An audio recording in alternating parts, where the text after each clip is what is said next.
Hey, what's up, everyone, and welcome to tonight's episode of Resident Roleplay.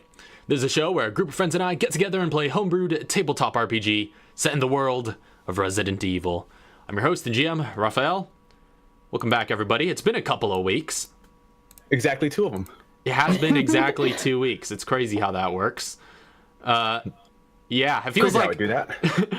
Yeah, so, but by the way, just apologies to our audience. We didn't give a whole lot of, I guess, warning about it in the previous stream because we didn't entirely plan on taking last week off. But then when we just realized there was going to be so many players absent, it just wouldn't have been worthwhile to have that many people miss out on that much stuff. And so it also works out because now Lisa's back and is going to be here for the entire stream for the foreseeable future. So... Yes. That's good news. You didn't have to miss out on anything last week. Yeah, I was super happy about that. Yeah, you really didn't miss out on anything.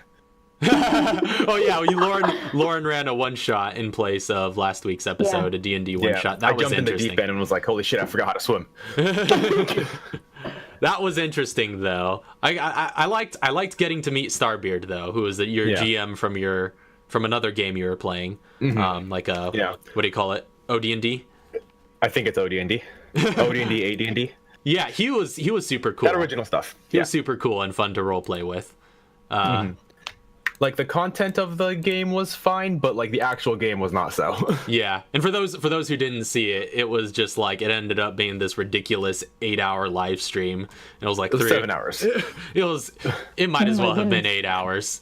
It was like 7.5 hours, so... That's true, because there's Either way, I was going to bed a lot later than I was expecting to. So, yeah. I accidentally created 2 adventures.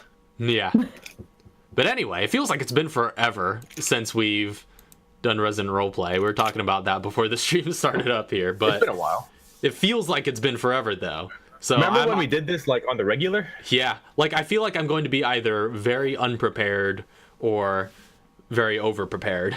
It's hard to tell what it's going to be. I mean, those aren't necessarily mutually exclusive in RPGs. That's true. True. Well, we could just like turn around and just go home and be like, oh crap. Yeah. Now watch, all you guys are just going to like forget all your characters' voices and stuff, and it's just not going to work. What? I remember Emil's voice. It goes something like this. This is why my character sounds just like me. It's easy. I can't forget the way I sound. Hey guys, my name's Katara. Oh no. Katara sounds like Emil, and Emil sounds like Katara. It's like, oh, hi. Hey, how's it going? Hi. Here's some heals. All right. So, with that being said, shall we get started? Everyone good on their heels? They're good? Okay. All right. So, you ready? So, Yeah. previously on Resident Roleplay, in the midst of the Terra Grigia panic, your party of survivors was deployed by the FBC into the floating city. After successfully protecting a group of TerraSave members, you moved on to the mall where the Veltro defector Chester Herman was known to be. Entering the mall, you encountered the Ooze, these undead products of a new viral weapon that has been unleashed on the city. And from there, you went to the movie theater where you found a key that you needed to access the rest of the mall. However, you were ambushed by a large armored BOW upon your escape, and while fighting the creature, you were suddenly joined by Aiden, who seemed to have travel to Terra Grigia with the aim of helping to protect his daughter Arkea. So, after that, you guys moved back to the atrium of the mall. You now find yourselves in that main atrium area, all brightly lit with the skylight and all, and the fountain in the middle. The gate to the food court is now wide open. What are you guys doing? Really quick before we go into anything, actually, I no longer need access to Arkea's mini. Oh, right. Good to know. So I can just like... Yeah, let me take off your permissions there. He's asking to be demodded. Still just want to have it just in case. Right? Okay, you should be wants to live good. here. No, she doesn't. Just like The opposite direction, actually. you can just veto her move. No. Just dad veto. Dad veto. Just like dad arms, like, nope, you're going the other direction. You're going towards safety. All right. So what are you guys doing? We're in the security office right now, I think, is where we left. Yeah. Well, it's the security office is like this little booth in the middle or the side of the atrium. So it's just like, yeah, it's kind of arbitrary whether you're in there or just immediately outside of it. But you guys are all together, and you have Aiden with you now, who's just clutching tightly to his rifle, waiting to see what you guys do next. Okay, so yeah, we already opened the gate, right? So I guess we already did have our rest. If anybody, Heading into the food court. whoever had the key, has no further use. So if you wish to discard it, you may. Just leave it in the door. So, who has a room for something? Because I'm carrying this scrap material, but I don't need it. Archaea just kind of comes over, opens her backpack, says here. Take this 3 scrap material, please. Scrap material, 3 of them. Got it. Raph, really quick while I write this down. After this, Archaea's gonna go look for a slushy machine. Okay. So You guys are headed to the food court. You do know that that's up ahead. So before we go, Tara's like, so I'm thinking about whipping something up for us real quick. Oh yeah. Just give me a moment. How long will that It should only. That's a good question. It shouldn't take that long. Yeah, if it's you just can a give me a regular craft. old, if it's just a regular old tier 1 craft, it'll take you a couple of minutes. take? Yeah. Yeah. While I'm doing so, I'm gonna like be flipping Chauncey's karambit around, and I'm just like, hey Chauncey, I got your knife. No, you can hold on to that for right now. Oh shit. Since I'm full at the moment. I've as Chauncey would be asking if you think we have more of those fluid-like creatures ahead of us. Do you think there's going to be more? Probably. So I wouldn't doubt it. I think maybe I should hold on to this stun gun. You are going to be using it more often, I would hope. Aiden kind of chimes in. He's like, yeah, I have seen quite a few of those things in the area. I don't want to leave her without a weapon, but She still things has seem- some these couple things packs. seemed rather effective. I mean, she still has a couple objects for her personal safety. I still have my baton. And plus, you've got me now. Archaea kind of gives a half-hearted smile in Aiden's direction. All right, so actually that brings up a good point. So like, there's 3 of us now, right? You have your biological dad, your adopted dad, and me. Try to like stay in the middle of all of us as we're walking. Yeah, I got We'll it. make a protective triangle. Yeah, I got it. I got it. The baby elephant in the middle of all the adult elephants. I get it. Yeah. Okay. You have like we're all just gonna be walking around with like guns pointed outward, just walking in formation. So, really quickly, I don't know what actually happened with Aiden's arrival. Can I get a quick refill? He busted should've out watched of the the VOD. projector room. I didn't have time. I apologize. I would have, but I literally am strapped on time. Yeah, Yeah, he he busted out of the literally projector dived out room. of the projector room in the theater and shot Resident that. Evil 4 style. Have we had any discussion with him since he dove out the window and was like here? Not a lot. No, I just asked him what's he doing here, and he's like protecting Archaea. Could I have incited that? Retroactively? Like, Sure, could I have I'll say you can incited that? insight him right now since he sort of reiterated that. So go ahead and make an insight check. Nope. It's hard to read. He's a stone wall. Just curious if it looked like he had ulterior motives.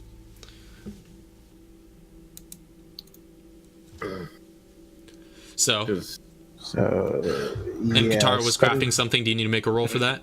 Nope, because it's only a DC 5. Oh, okay, Okay. sweet. Auto And succeeds. I'm making a full stack of them, so I only have 5 chem material left. Okay. All right.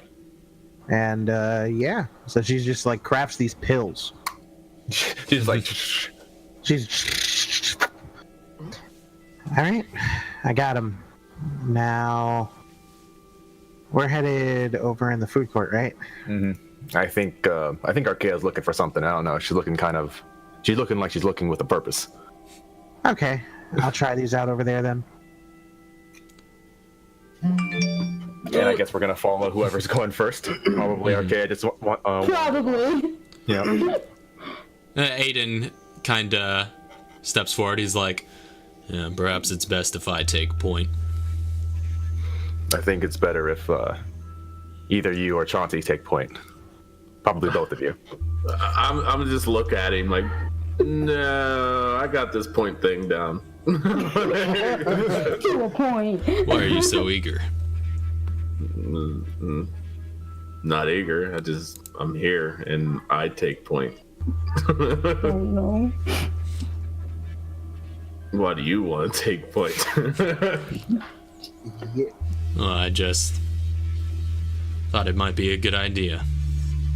But very well, if you want me at your back, that's where I'll be. I can't read inside check again. Mercy. Dang it. All right. Seeing the narrow hallway ahead, he just like slings the M4 over his shoulder and pulls out a pump action shotgun. Oh, wait. You take lead.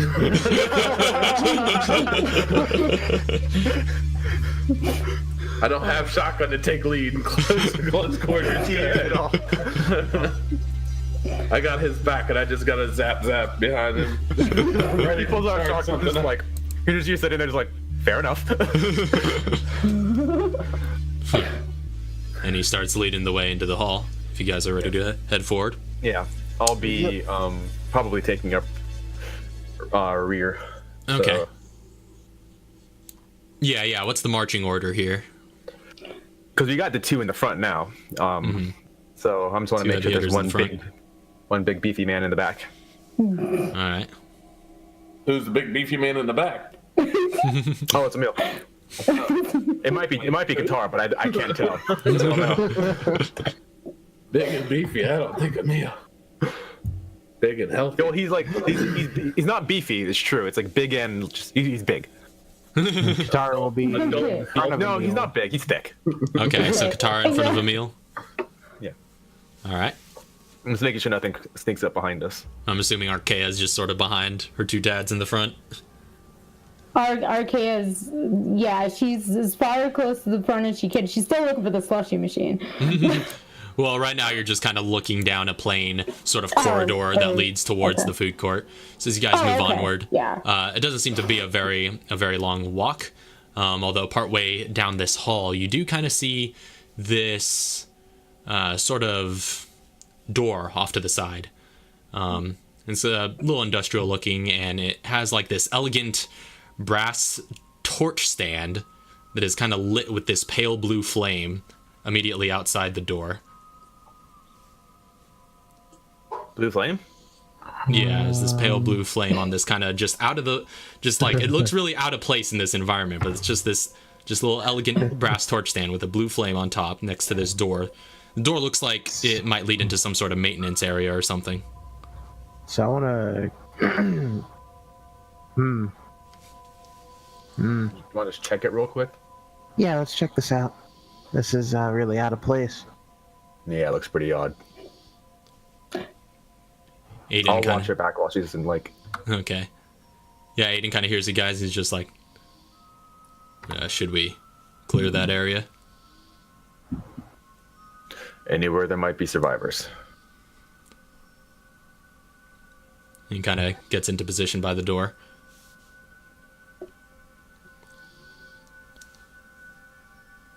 Anyone have any objections to me going in first? Nope. Yes. No objection. March right in. And he just like, in proper breaching fashion, just like opens the door and then goes in and immediately starts clearing the hall. So yeah, it looks to lead into a hall that is kind of lined with these industrial pipes and wires and other unseen mall utilities. And then he kind of keeps heading off in that direction, and the rest of you following him in. Yep. Can I just specify that I'm carrying the FMP90 and the stun gun in my hands? Gotcha. All right. So the hall leads down for quite a while, and then it eventually tapers off into this sort of side room. And in this side room, there looks to be a man that has kind of set up, like, you know, just with makeshift materials scavenged from around the mall. A little kind of shopping booth in the corner with kind of scores of what look to be firearms just leaning around him. And you see this man, he's kind of hunched over, and he's wearing like a tattered black canvas trench coat with a leather pack on his back. He's got a hood pulled over his head and this purple bandana masking his face. And you just see the eyes behind the bandana glow red. What, do you want to say his first line? I want to say, is it... I really do. Well, he sees you guys, and he's just like, "Hello, strangers." Hello, strangers. Oh, it's so good. Camille just walks up to him and it's like, what are you selling? What are you buying? They got something that might interest you. Oh no. That's basically all you hear in response. But you see him kind of like motion over to all these weapons that he has gathered around him. And he's just like, "Take your pick, strangers." I'm assuming he's got tons of ammo. Do you inquire? There looks to be mostly only firearms as far as you could see. Okay. I inquire. Give me your list. Unfortunately, I don't have much in the way of ammo, but I've got plenty of weapons. So whatever comes loaded in them is yours. What weapons you have? Let me see your wares. Let me see your way. Well, what are you buying, stranger? What weapons are you in the business of? Well, I start doing a 360, like, well, this, and anything that you have. Preferably a shotgun. I would like to possibly look at some handguns. And any Magnum, of course. It's a mighty selection you're looking for there, stranger. And he kind of shows you to the wares of that sort of category. He doesn't seem to have any shotguns that are necessarily any better or worse than what you currently have. They all seem to be kind of equal in their ability, but you know, he does carry the Mossberg 500, which is the same thing as your current one, as a +1 shotgun, but it's pump action instead of semi-auto. He also has the Ithaca 37, which he explains is kind of it's a pump action shotgun that can make mighty short work of people's heads. It's basically it has you get the sense that it is a little bit easier to crit with that shotgun. Can I take a look at that one? I already have a Mossberg, so I already have the specs for a Mossberg. So. Oh yeah, I could let you preview the specs of it, see if it's something you're interested in. I would like to. And it gives you some pretty detailed specs. You're pretty much able to get the sense of what all each firearm does before you decide what you're going to purchase. He goes into like full, like salesman mode, where he's like, "Oh, this one here." Yeah. I'll inquire about the handguns. Well, I've got a selection of good handguns on sale. Got a Colt M1911, That's a classic. And an H&K VP70. So it's the same handguns that we have access to already and Basically. through FBC. Okay. I'm looking for like a red 9 or something.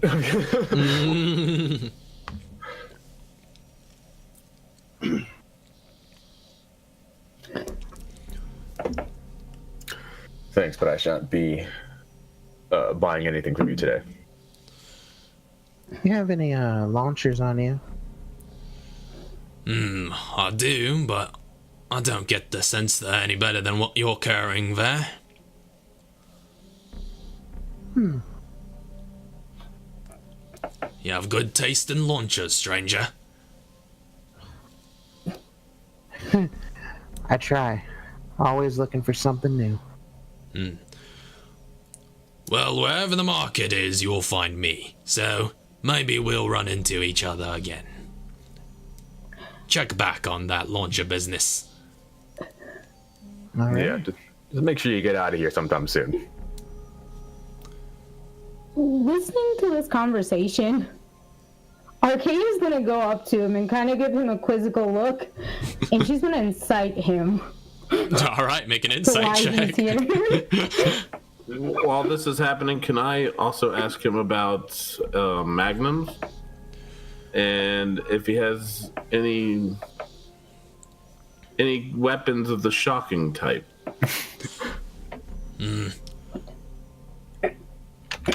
Well, as far as magnums go, I do have the Colt Anaconda on hand. That's an awfully big one. And, examining the specs of that, it's similar to your Rhino, except instead of having piercing, it has a +1. Okay. Now I look at him and I ask him how much to just sell me the bullets that are in those weapons.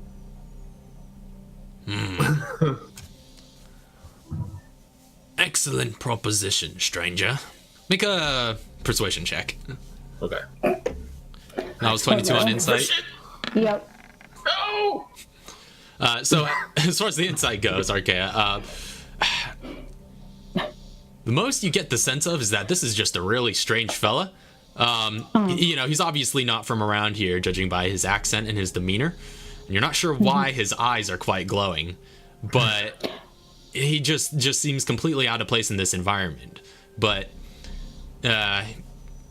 he's here, and you get the sense that he's just here to sell guns and make a profit out of the situation. Emil just assumes he's a mercenary trying to make bank.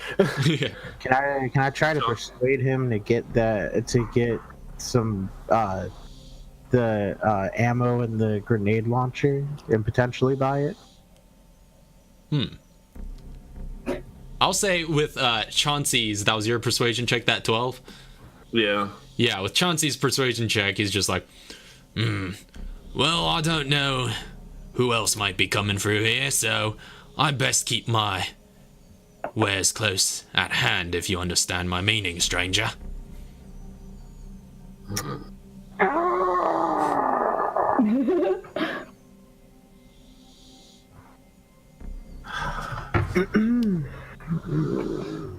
See, this is where like Whiskers would be amazing, because Whiskers would have been able to sleight of hand shells out of the gun while looking at them. Chauncey cannot. Well, you're not exactly getting like a hands-on with the guns. He's just sort of showing them you from like, no, yeah. The reason you're able to see their stats is because he's giving such detailed information about the weapons from the other side of his booth. Oh, okay. So he's okay. Yeah, he's like rattling off all this information about him. So Top of his head. So my main thing is, so I know that the launcher and everything is the same, but I don't have ammo for mine specifically. Do you know any area where you might have stumbled across maybe some launcher ammo somewhere? Well, there's certainly a lot to scavenge around here. So you never know what you'll find. People have been running around with all sorts of weapons. All right then. Also, you Do said you have Archaea any of the pops the shocking sense. So, just to quickly address that, sense infected. You don't pick up anything on your sense infected from them. No. Do I pick up anything in 60 feet of radius? What's your infection origin again? T-virus, right? T-virus, yeah. Yeah, you don't pick up anything within 60 feet. Question. Is there any like residual anything from Emil and Chauncey? Residual? How do you mean? Yeah. Because we shot ourselves up full of Katara. Oh, for her sense infected? Yeah. By this point, it's been a while. That she doesn't really pick up metabolized anything. it, like, Yeah, you fully I'm just making metabolized. sure- Just making sure there's you're nothing not. else sticking around. No, it doesn't. It doesn't seem. You seem to have mitigated any residual, unwanted effects from it, so that it only does its thing while for a brief period during combat, and then fades The first away time pretty I used rapidly. it, so you never know. So what you're telling me is Aiden and Katara are the only two that I pick up. Pretty much, yeah. Aiden and Katara, you pick up, and that's about it. Perfect. She looks back. She's like, "We good." You said Chauncey was asking about shocking weapons? Yeah, any kind of shocking weapons. Nothing of that sort, unfortunately, stranger. Well, then I guess since you won't sell me that ammo, guess we'll just have to wait for someone else to buy from you. I walk away. I do also have some armors if you're interested in that. Archaea perks up. I don't know if it's anything that might be able to fit you. She sighs. I turn around and I just point at my armor and be like, I'm pretty much covered. If you can cover more, what do you have? Well, he does show you. He has a couple of cases off to the side that he has kind of armored stored inside of them, and they're just of various sizes. He's just he points out basically he's got 3 different armors that you can buy from him. He's got one from the medium category, one heavy, and one full heavy, and each of them are +1 armors. They're +1 armors? Yeah. So that means It's the armor category +1 to your AC. Yeah. how much? That depends. What are you buying? Of course, the full heavy. Full heavy is quite expensive there, stranger. That's gonna cost you $3,000.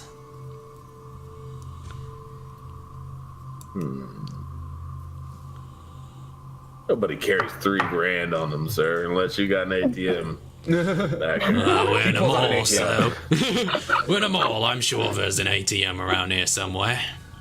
In fact, I think I saw one just outside the building. Yeah, but that's outside the building. We're inside the building. Why don't you get more of my price range? And what would your price range be, stranger? $500. Oh, no. Ha! Trying to run a business here, stranger. I need to turn a profit. Yeah, you picked the wrong spot to run a business, but we're the only shoppers here right now, if you haven't noticed. It's a mall, and we're the only shoppers here.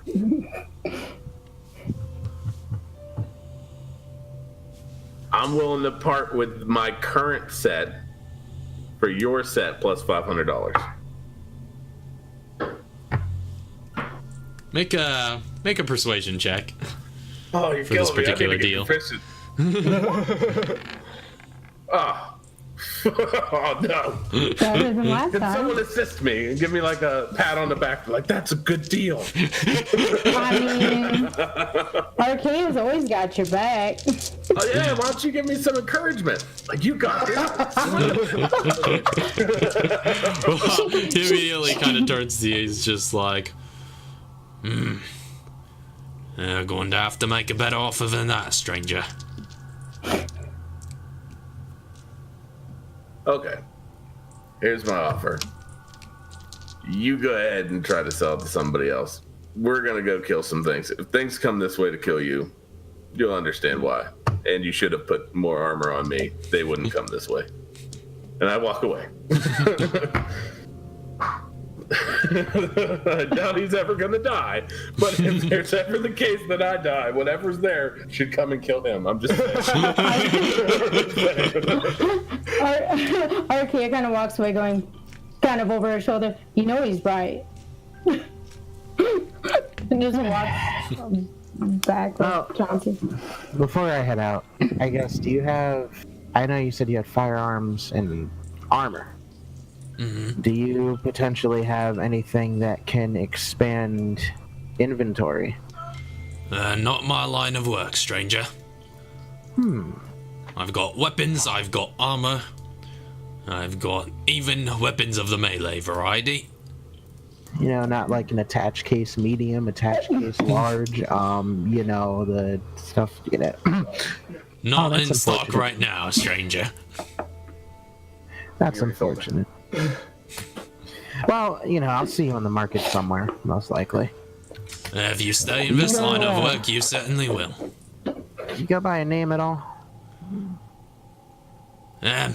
Those people just call me the merchant. The merchant?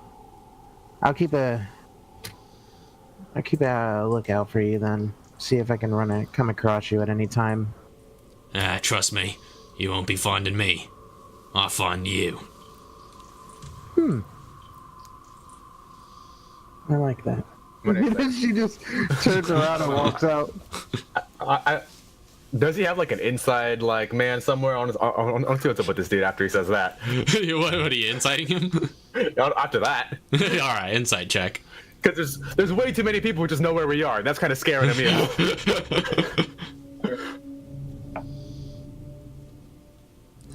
And Katara's mine, not Umbrella, so I'm fine. Oh, come on. Have we left yet? Emil's still back there inciting him, but Well, me and Katara are the last ones here, I think. that's true. But Okay, then Archaea will still be there. She Okay. walked with Chauncey back, but she's still there. Because she heard him say melee weapons. yeah, he's hard to read. It's just all covered up. You're just like really not sure about this one. He's quite enigmatic. I'm just. Emil's just gonna walk away, just thinking to himself in his head, just like, we really Wait. need to see who's. We need to start seeing about our security. Wait, he said they sell melee weapons? Yeah, he did mention melee weapons. No, she backs up. She backs up real quick. She's like, actually, you said you sold melee weapons. You have any of the kind that are more not necessarily strength? You're looking for some, say, what they would call finesse-based weapons, eh? Yeah. That's a good choice, stranger. I do have quite a few in that vein. And yeah, you do see he does have all of the basic, just kind of weapons, some of which you've seen before. You know, he's got like bayonet, combat knives, hatchets, even a machete you can get. Also has a few blunt weapons. He's got a nightstick and a staff. I think of those. He's also selling another karambit, which is, I believe, finesse as well. Oh man. So yeah, because she just kind of shows him brass knuckles, and she's like, "That's about all I have right now." I want to look at that machete. Very well. That one, unfortunately, is not finesse-based as you That's outlined. You'd want something smaller and lighter for that. Something like a combat knife. like a combat knife. In which, by the way, the combat knife he's selling is also a +1. Oh.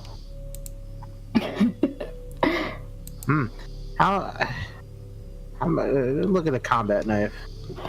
All right. Already said I left. Dang it. This is just like Yeah, he offers up the combat knife, and it's a pretty decent looking knife. It's got kind of like a serrated edge on the back too. He's just like, that will cost you $200, stranger. That's just 200. Indeed. Oh, all right. Here you go. Pleasure doing business with you. And yeah, so you get it's just the regular combat knife, but with a +1 to attack and damage rolls. I'm not sure if you have the stats for combat knife. I do not. Let me see. I should have checked if you had a bayonet. Do you need one? No, wait, yeah, you do have that. Although it's worth noting, I'm trying to think if you have proficiency in edged weapons.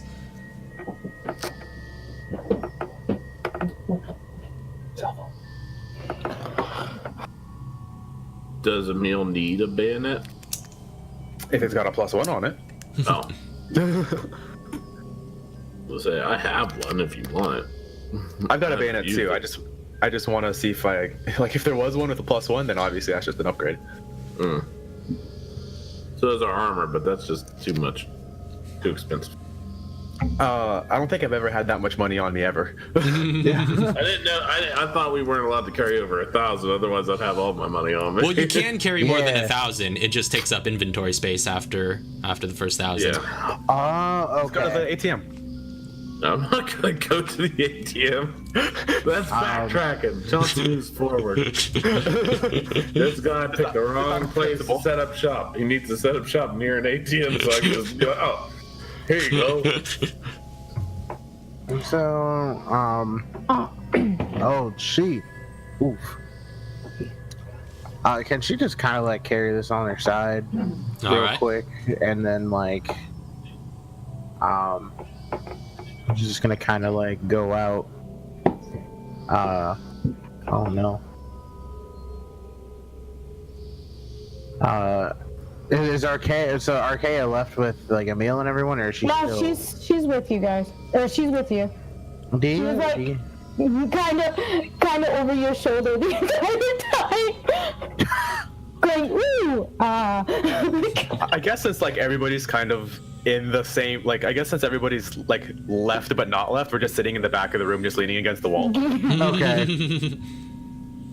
So she'll just go ahead. Do you have room again? yeah, I got room. Yeah, What do you I'm just gonna put that combat knife in here real quick. Okay. See, if Archaea was smart, she would start charging for. Start charging you, $50? boss girl. Yeah, cost cost me. ya. And then she'll start heading out. All right.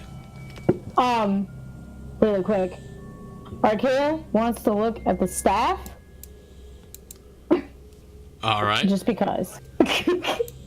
So let me get you stats on that real quick. Ooh. Ooh. Okay. She looks up at the guy with the red glowing eyes, and she's like, "How much for the staff?" That also would be 200 for you, stranger. I see. Alright, she hands over $200. A fine She had choice. money from before. I've been paying your bills this long. What the hell's going on here?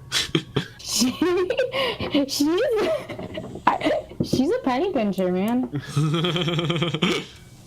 Yeah. Well, thank you for that. I'll make sure to keep you. Well, not me, but our group will keep you alive.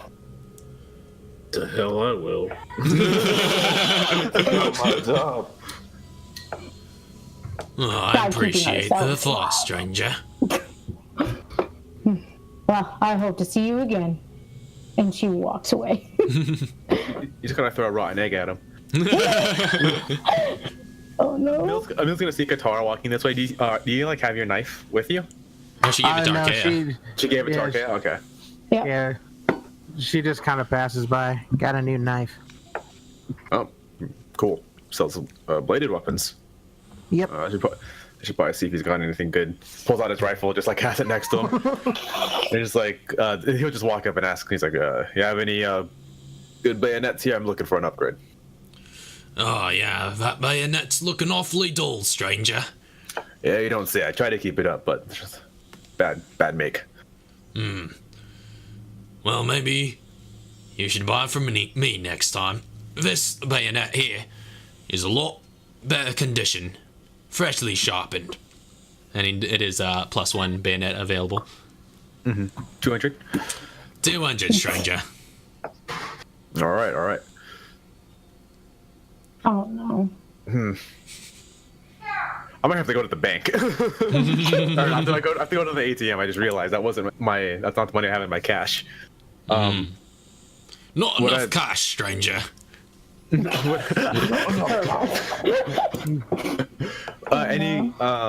How close was the ATM? I just drop by there and grab it real quick. It was just outside of the mall complex. So you'd have to go back through the atrium, and then just outside the front doors. As you pass Archaea, she gives you the 200. That's her last 200, and you can pay her back. Okay. All right, thanks. I'll be back once we're leaving. Here's all my money. Here's all my money. Right. All right, Please, so to Zach, use I've that got to it. pay for. I have the money. It's just in the bank. Don't carry a lot with me. Pay him with Archaea's 200. All right. Actually. How much would you take for this old one? Try to get it back up to snuff. Is that what you're selling, stranger? Might as well. Oh, wait a minute. I can sell some. All right, that might take off. I'll say $50 from this new bayonet. Sounds fair to me. And I'll just give him the 150 and the bayonet. All right. Anytime. I guess so. Same thing, just +1. Yep, same stats, just +1. Okay. Really quick, Ralph. It's strength and mobility, correct? For For finesse weapons. yes. Yeah, okay. I'm telling you, I forgot how to play. I know, it's just 2 weeks and just everybody's just forgotten. All right. And if anybody else unless anyone else needs a shop, I think we're gonna start heading out. Yeah. All right. So you guys start heading back out of the maintenance area and back into the hall that you were on your route to the food court. So you guys keep heading forward in the same formation as before, I'm assuming? Yo. Yeah. All right, so you guys kind of head out, and eventually the hall opens to what looks to be another massive chamber with a tall ceiling and 5 different food stores lining the walls. You see, like, kind of from the left, like a McDonald's and a Starbucks, and there's this burrito shop and a Chinese restaurant, an Italian restaurant. There are a number of kind of wooden tables lined up throughout the courtyard, as well as a small pond of water, like a little water feature contained on the opposite end. And it looks like the storefronts of the Chinese and Italian restaurants are all locked up and gated right now, but the others are pretty open. But you do hear, as you guys enter this open area, you do hear this just like blood-curdling scream as you see on the other side of this courtyard area, a young man and woman kind of stumble across, being chased by one of those ooze creatures that you saw before. The young lady kind of trips onto the ground, and the man stops to help her up, and it kind of gives the ooze a moment to gain on them. And just as it waltzes up to them and prepares to attack with its claws, you see this hooded figure leap from the roof of one of the nearby storefronts and kind of rolls to a stop between the ooze and the young couple. And you see him kind of interposing between them. The ooze attempts to attack him, but like he just dodges out of the way and throws a flurry of just like boxing blows to its body. It attempts to backswing with its claws, but he ducks out of the way of that as well, and then just throws a combination into it, pushing it up against the wall before jumping into a spinning hook kick and taking its head off of its body. Well, that was damn impressive. I need to learn from that guy. Are we close enough that like they can hear us like slow clap and stuff? Like, The courtyard is kind of empty between you guys, so your slow clap just kind of echoes throughout the chamber. A small group of just like. And immediately the three survivors kind of look over to you, and you see them immediately starting to look defensive, and Aiden kind of standing front and center with all his firearms, and Chauncey as well. Oh jeez. And you see the hooded figure kind of again interposing in front of the other two, and he's just like, "Don't shoot. We're not infected." We're looking for survivors. Are there more of you? There's just the three of us right now. Could we like slowly walk to them? You said there was a fountain in the middle, right? Mm-hmm. Did the ooze come from that fountain or from a different direction? It was already kind of walking about when you guys came in. Oh, it was already up. Okay. Yeah. As we walk toward them, are we walking past the fountain? They're kind of next to. Actually, I could get you a more clear visual here just to get a look at the area and its general layout, so that you can explore this pretty openly. Okay. So, okay, they're over that way. Oh, Yeah. okay. Like a. Yeah, so they're over there on the north side of the courtyard. I love that. And I love that little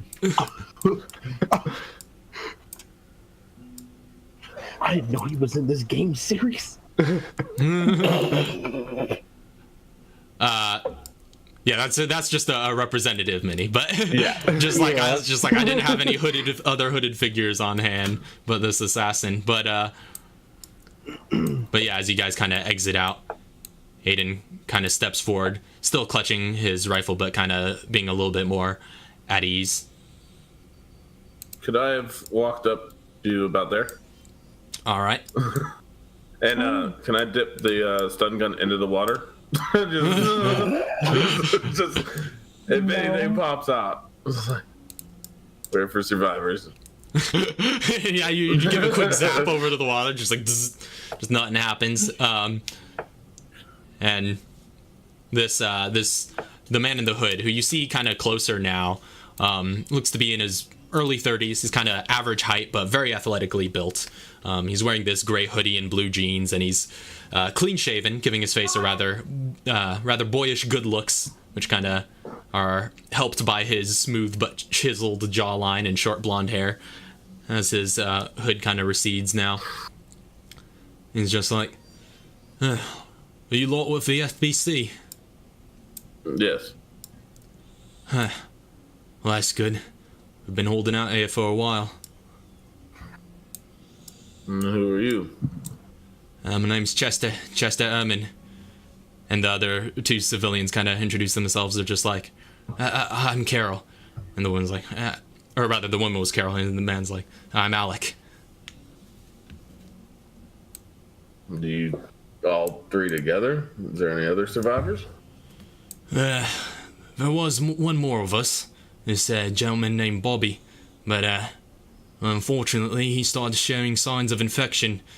And he kind of agreed to be locked in the back of the McDonald's kitchen, so that if he was, he wouldn't be hurt by no one, and if he wasn't, at least he would have plenty of food to hold out until help arrived. Can we see that from here? Which one's the? Okay, so this one's the McDonald's. This one over here, the one with kind of the wooden-looking floor up here is the Starbucks. And this up here would be kind of the burrito place, and you see it's kind of got like an open sort of reception area. Like right here, it's kind of a countertop that you could order across. And and then there looks to be like a little opening back here that looks to lead deeper into a hall. And then these two are the restaurants that are just kind of locked up and gated. Right. And the hooded figure said his name was Chester. Yeah, he said his name was Chester. Okay. And, I'm gonna be right back. I'm gonna go check out the infected, see if there's anything I can do. Well, we're locked up back there. I'm not sure if you'll be able to get through. What's his name? Bobby. And you kind of also, as you're Bobby. passing, you see this doorway over down by the bottom. It just looks to be like a utility closet kind of thing. So I'm gonna, real quick, I'm gonna go through and take out one of the pills. Okay. I'm gonna pop one of those pills. Okay. So is this psychostims? Yep. All right. Yeah. What's the radius on that again? 100 feet. Oh yeah, so you can pretty much see everything. So as far as like mundane useful resources, you do see, or rather, you pop this pill and you're just like your eyes go wide. Everything becomes just a little bit sharper, and your senses just intensify. As you can see, time. After taking these drugs, you realize that there are about 4 possibilities for items in this general direction. In which general direction? Down below at the. Yeah, down here. I just sort of pinged it. Oh, okay. Apparently, there's a way that you can ping and have some it'll drag everybody's. Oh, really? Like allowed where to they're do looking towards the ping. I don't know how to do it. Really? Yeah.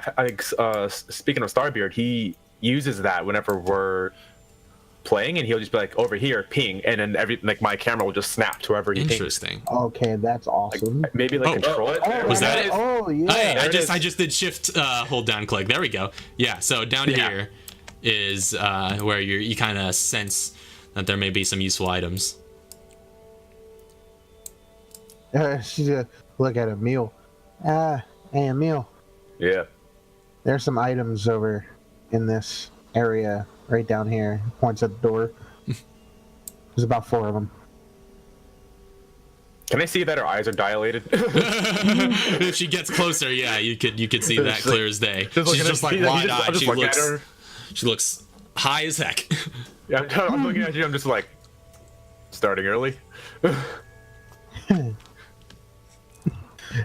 Well, I just, like I said, I figured I'd do something, and I created something, and then it's doing something right now, and I can show where these items are. Calm down.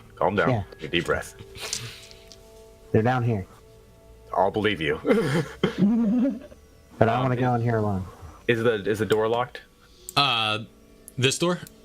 Yeah, just check down here. I'm just gonna give her some cover while she's looking. It doesn't seem to be locked. It just opens up to this small sort of closet that looks to have a couple of fragile-looking boxes inside.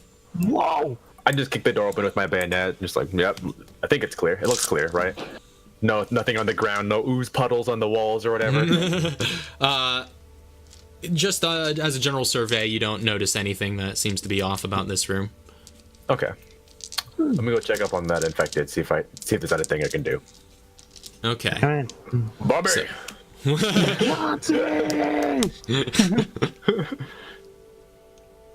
Well, while this is going on, can I ask him, Chester, if he's cleared the other areas?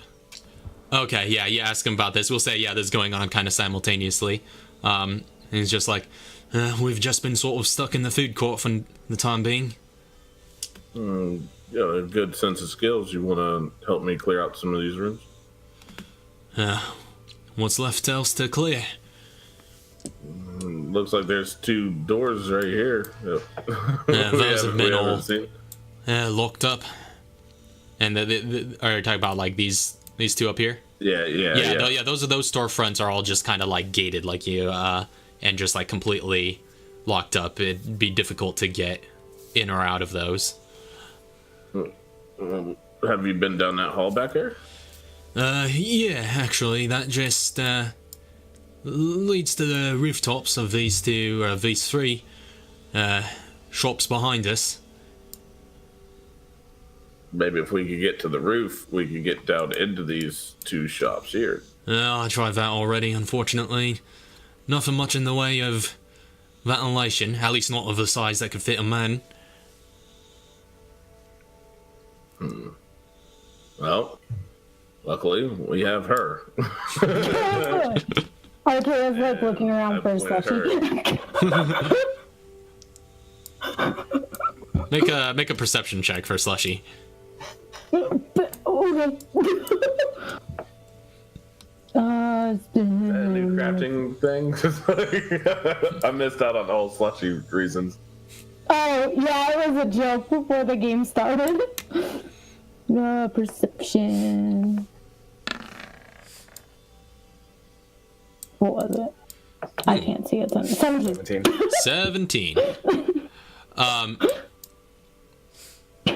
You do get the sense, looking around, that the just like looking at the surveying the kind of restaurants that you have around you, that your best bet would probably be the McDonald's kitchen, but that area, as they mentioned, is the one that the possibly infected other survivor was holed up in.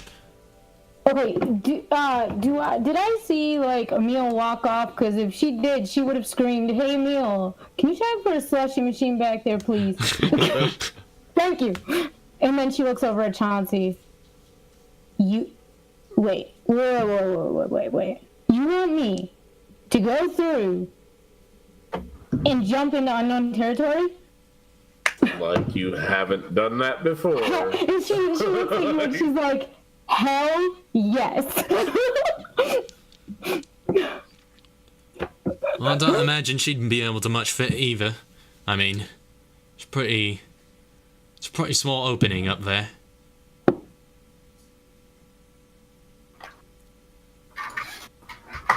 I'd really like to find out what's behind those those locked gates. Huh. Why are you so curious? Well, we like to search every nook and cranny for survivors. If there were survivors in there, they would have heard us by now.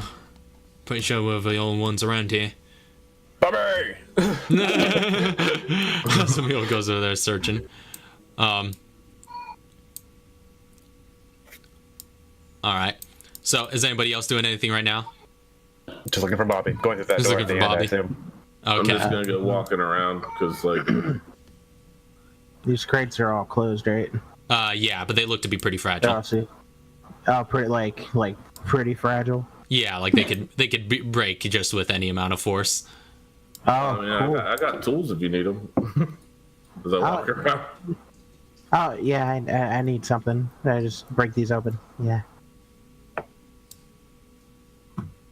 We can work on that while Emil's tending to Bobby. So you guys are breaking open these crates. Yeah. Taking the crowbar to Alright. him. All right, so you break open one of the crates. We'll say you start. Where are you starting? Just for the sake of appearances here. Do clockwise. All right. So starting at Yeah. the top and going clockwise, or Sure. Yeah. That way. Alright. Around. so you Or Bust that one counterclockwise, then, open. yeah. okay? Yeah, counterclockwise. There you go. Okay, yeah. And it looks to you bust that one open. It looks to have 5 rounds of 7.62 NATO rifle ammo. You need those? Nope, I know somebody who does though. All right, I'll throw them in my bandolier for now. All right. All right. So You said 7, right? 7.62. Yeah. 7.62? How many? 5 rounds. Oh, 5. Okay, sorry. All right. Busting open the next one. Looks to have 30 rounds of 5.56 NATO assault rounds. You need those? No, I don't need those. I don't even know anybody who wants that. No, I'll just put them. I'll put them with my stack Alright. of miscellaneous extra ammo. Alright. You said 30, right? Yeah, 30 rounds. Okay. And busting open the next one. And what are you using to bust these open? Are you just like going to have them with your knife or something? With well, with my tinker's tools, I whip out a crowbar and a hammer. Oh, okay. Yeah. And just... the next one, ooh, this is pretty interesting, has a red herb in it. Ooh. I can't carry that. You know what? I know somebody who can, but I can't carry that right now. All right. We'll let him know.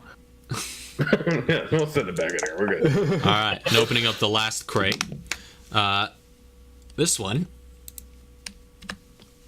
looks to include 3 chem fluids. 3 chem fluids. Awesome. I can use that. There you go. Awesome. Sweet.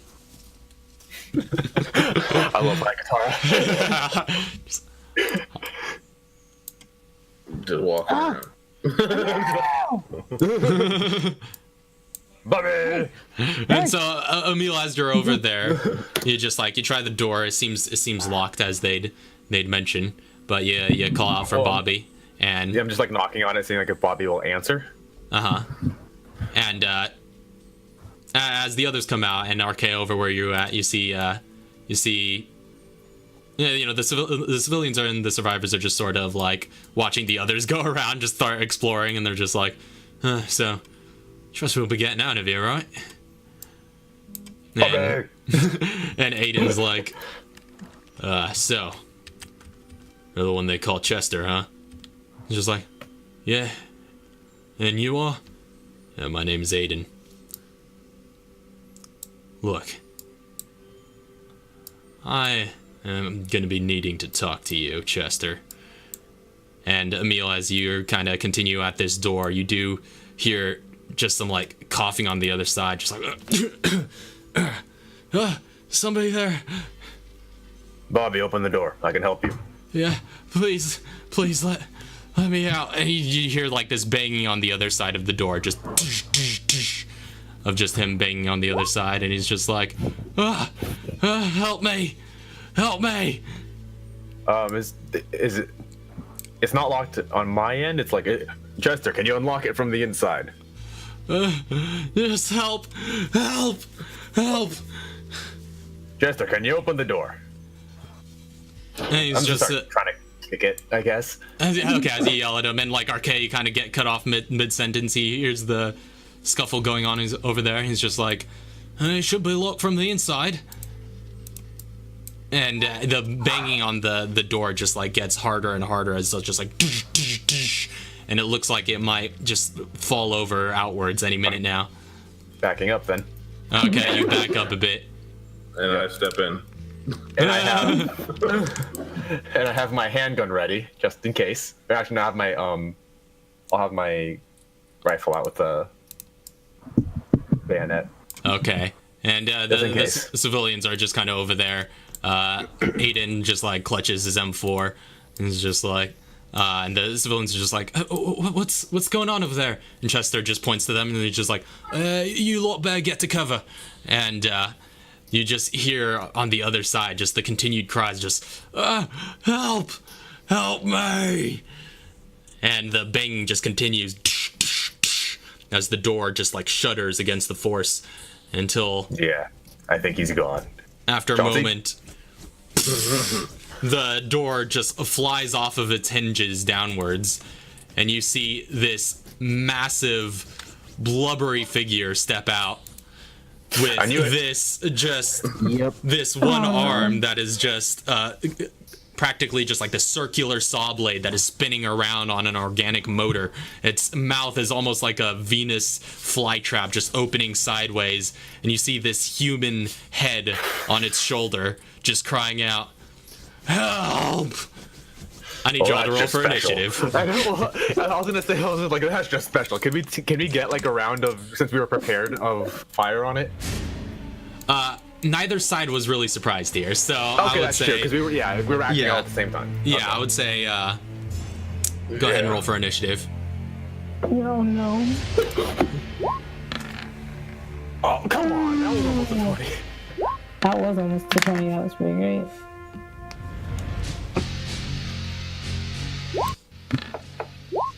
That wasn't Oh, it. that was a 20. Wow.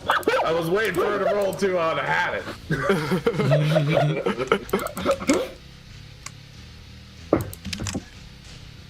Well, Emil, looks like we're moving last. We're standing there just like, Chauncey, Emil. Oh crap, we're going. Technically rolled the same. You don't have any. Did we? Yeah, you don't have any initiative to add to it? Oh no, I do not. I am. He's a slow immobile. Oh man. Yeah, we both rolled an 8. Yeah. You're going first. Natural. Yeah. Yep. Well, compared to you. Yeah. See, your 8 is faster than my 8. Yeah. I got the faster 8. Let's see. Bear with me. I have a few initiatives to roll here. Just a few. Just a few. Maybe 4, potentially more. You never know. Let's not talk about it. You wanted to mess with this thing, Emil. What were you thinking? If I was able to get in there, I might have been able to do something. But I think I might have had to get in there like 10 minutes earlier.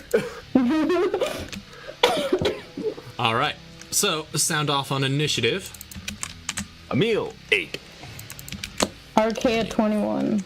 Emil at 8. Archaea 21. Chauncey at 11. And then Katara 14. Chauncey 11. Katara 14. All right.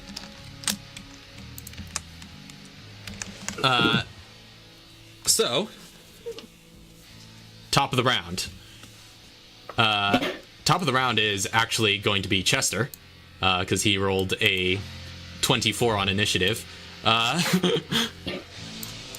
So he sees this happening, and after ushering the other survivors away, you see him start positioning himself a little bit closer to you guys, but he can't. He kind of hears audio-wise what's going on right now, but can't really have any visual. Let me see. He's gonna move. He's gonna move over here, and he's gonna draw like these knives off of some holsters on his thighs, and he's gonna hold his action if he sees. Well, he kind of sees the threat right now, but he's gonna wait for it to get a little closer. If it gets within his range, he's gonna throw some knives at it. So that's gonna be his turn. Next up is Archaea. Alright. So Archaea's gonna play the smart. She's going to look over at Aiden, kind of put her hands like on his like his upper biceps and go, please, you know better about firearms and fighting than I do. I'm gonna try to get the other two away and try to keep them safe if I can. He is now encouraged. He feels encouraged, and he's just like, good call, Archaea. And then he just clutches his rifle and prepares to charge in. Yeah, and now she is going to, that was her bonus action, so she's going to use her, she's going to use 10 feet to get to the civilian, or the, I'm assuming they're civilians. Yeah, they just look like regular folk. She's just gonna run up to them and be like, okay, we need to find a place where we can hide. And she points over to the burrito stand, and she's like, we can climb over that counter. And they look to be in agreement with you. They're just like, oh, yeah, that looks safe. And they just like start to dart away. All right, so let's see. Can I make it there? 10, 20. No, I can't. But I'll be making my way over there. Okay. With them. Good to know. So, and that's gonna be Archaea's turn. With my staff out. Okay, so you pull out, you pull that big old stick out of your backpack and just have that at hand. Yep. And that is my turn, yes. All right. So that's the end of the Archaea's turn. Next up is Aiden. He is going to bonus action. Well, let's see how far he can get first. Yeah, because he's quite a distance from the action. So he's just gonna... Yeah, he's just gonna position himself over here. And he's also going to hold a full round of attacks with his rifle until he gets a visual on anything coming out of the McDonald's. No, bad guy coming through. And I guess, yeah, getting the sense that the threat's going to be coming up here soon. Yeah, he is going to use his bonus action to Crimson Rush as his eyes just like light up red and he just looks terrifying and angry. So that is going to be Aiden's turn. Next up is Katara. Yep, so considering this is going on, she's like, oh wow. She's going to use her action to bring out Shell Skin. All right. That internal fire just like creeps up to the surface again as you armor yourself up. Yep. And from there, she's just going to kind of... Where am I going to have you move? I think I'll have her move up to here. All right. And then just keep her right there for now. All right, good to know. That's Katara's turn. Chauncey, you're up next. Okay, so I'm gonna go ahead and fire off my adrenaline rush. All right. Since we're all packing on the heat, I might as well too. And I'm gonna go. Well, before I move, I'm gonna go ahead and light him up with 5 shots from my FNP 90. Okay. That is. I don't have this set up anymore. Here we go.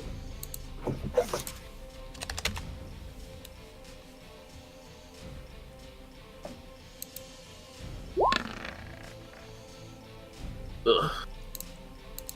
So What's that? 15. 15 to hit. Yeah, it's a pretty sizable target. So as you kind of bring your P90 up, you just unload into its massive form, and you just see the bullets impacting against its torso and sending off just little splatters of gray ooze. So go ahead and roll for damage. Now, can I add on this stopping power once per turn when you hit with this weapon thing? Yeah. If it's on a hit, yeah, you could add that on once you hit. Okay. So, Okay. What is that exactly? It is strength saving throw. Okay, strength saving throw. That's an 8. No, that doesn't even beat it before I add modifiers. Oh man. So, what is the effect of that? Knocked back 10 feet. Okay. So it just kind of, gets knocked back. I'll say because this area is kind of difficult for it since it's kind of squeezing through. It only travels half as far, but it gets moved back that far. I'll say it takes some bludgeoning damage though from that as well. I'll give it an extra 2 points of bludgeoning damage. Sweet. They hit its head on the door frame. Yeah, just like as you start unloading and it just gets pushed back from the barrage. But roll your damage. Yep. Here it comes. And that is 15. Sweet. Well, and that's plus adrenaline rush damage as well, right? Oh, yeah. Which is another plus 3 for you, I think. Yes. All right. So that's 18 total. 18 total. Pretty good. Yes. All right. Adrenaline rush adds a 20% damage increase to that roll. Yeah. And then I'm going to get all up in its grill and I'm going to start stun gunning the crap out of it. All right. So this is your second attack. Now, I have the stun gun. Can I use it as an offhand attack and a regular attack, or no? I think both weapons have to be light for you to do 2-weapon fighting, if I'm not mistaken. Right. I don't think the P90. Yeah, there is a dual wielder feat, but I don't think the P90 is light. Thinking back on it, It does. Yeah, it doesn't specify. yeah. So, yeah. I would say you would need the dual wielder feat to be able to do that. So but yeah, you can still use your second attack to do the stun gun. Okay, but then You wouldn't get an offhand attack. So I'm not able to wield both the F and P90. Well, you can wield them both because they're still one-handed, but you just can't do two-weapon fighting with them, which is you can't use your bonus action to make an offhand attack. Oh, okay, I gotcha. All right, So, but you can't use your your. second attack though if you want to use the stun gun. Yeah, I'm gonna lay down. We're gonna try to shock the crap out of this thing. Stun gun is that okay? Now, am I considered proficient with that? Yeah, you're proficient with all weapon types. Okay. Except for launchers. But yeah, you're proficient with all firearms and all melee weapons, and it is considered, it's categorized as a blunt weapon. So you do have proficiency. Okay, It's used in the same way as a blunt Yeah, weapon. yeah. Alright, so. That is a 17 hits. 17, yep. Alright, now, am I allowed to use this with my boxer effigy that I'm currently borrowed? I believe that's on a melee attack, right? If that's what it says. Yeah, it says use on a melee attack. Now I can expend any number of charges up to 4. Can I go ahead and just roll off 4 charges? All right, so you could add 4d4 then to that damage. Yes. Okay, so let's do this first. And that's like no proficiency modifiers, right? To the boxer effigy. No proficiency. No, you can't add proficiency to damage. Okay. Oh yeah, I guess that makes sense. All right, so that's the original, and then 4 charges.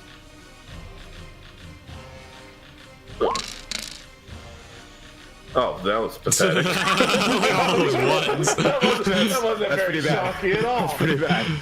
So you just charge in and just bzzz, and attempt to shock it, and just like this little stun gun in your hand just looks so tiny compared to its massive form. That's 14 points of damage in total of shock It's got a damage. whole lot of fat insulation. That's what Yeah, happens. it does have a whole lot of fat insulation, and as you just like shove this into its blubber, it seems a great deal bigger and a lot hardier than some of the other creatures you face. The shock doesn't necessarily seem to do more damage. So it's not very wet, in other words. Okay. Yeah, it's more protein than water. All right. Swing at me, bro. I'm out. All right. So it is going to take an opportunity attack against you. And it's going to swing at you with its saw arm. Well, technically, since it's squeezing into space, I believe that gives you disadvantage on an attack. So this will be with disadvantage. Okay. That's a 15 to hit. We're good. All Doesn't right, hit. so you hear the saw just like buzzing down behind you, and you just narrowly escape as it scrapes against the back of your armor. Now how the hell does that work? I am now going to put the stun gun away. Seeing how ineffective that was, I put the stun gun away. All right, so That's that's my going to bonus be action. Chauncey's turn. So next up, you, Archaea, over by your end, you do hear like this clang. As all of a sudden, this sort of ventilation grate looks to burst open over by the over in the Starbucks, and you see this creature just ooze out of it and just crawl up to its feet. So it's going to use. We'll say it's going to use its remaining movement to get. Well, it's going to dash as well. So it's going to start heading towards the civilians that it could see over here, and it's going to position itself right there after a dash. Okay. I believe that's how far it could get. Ooh, slow creatures. Yeah. All right, so that's going to be its turn. Next up is Emil. I don't understand anything about this creature. I'm gonna kill it. That hand doesn't make any sense at all whatsoever. Double shot. That's the Garen. All right. Actually, yeah, I'm gonna do that. Double shot with the Garen.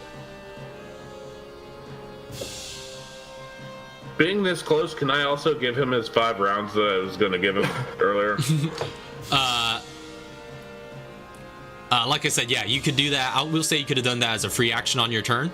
But he'll still have to use his reaction to receive it. I'll use my reaction to receive it. And I don't have anywhere to hold that. Oh, so you don't have room. All right, so yeah, you can't hold that. Hold on, dude. Yeah, so you would have tried to give it to him, like, I can't! Busy, shoot things. It's 11. Yeah, Unfortunately, 2 shots just... And you see it just kind of bring its saw-bladed arm up, and the bullets just sort of impact against it and disperse. That sucks. I'm gonna put my Garand away and just move back. Yeah, I'm just gonna move back to like right here. All right, good to know. And that's gonna be Emil's turn. Yes, that is all I can do. All right. Next up, the Skagdead is going to make its move. So it sort of squeezes outwards here and gets out from behind the McDonald's counter. As you see it just start lumbering forward at a pretty rapid pace that you weren't expecting to see, Chauncey. It's going to make it right there. Crap, it's fast. And it's going to go ahead and make a saw attack against you. Crap. No disadvantage this time. That's 26. It's real hard. That's pretty hard. So, Glad I didn't waste money on that +1. That wouldn't have helped. No. so as it just brings this giant saw-bladed arm down on you, and it just sort of collides against the outside of your armor, dealing 40 points of slashing damage. Ouch. Ouch. God, this thing hurts. Hurts bad. Real bad. That is mighty bad. Excuse me. Not that. As this saw just comes down, you just like narrowly evade a fatal blow as it just claws against the outside of your armor, and you're forced to dodge out of the way. And that is...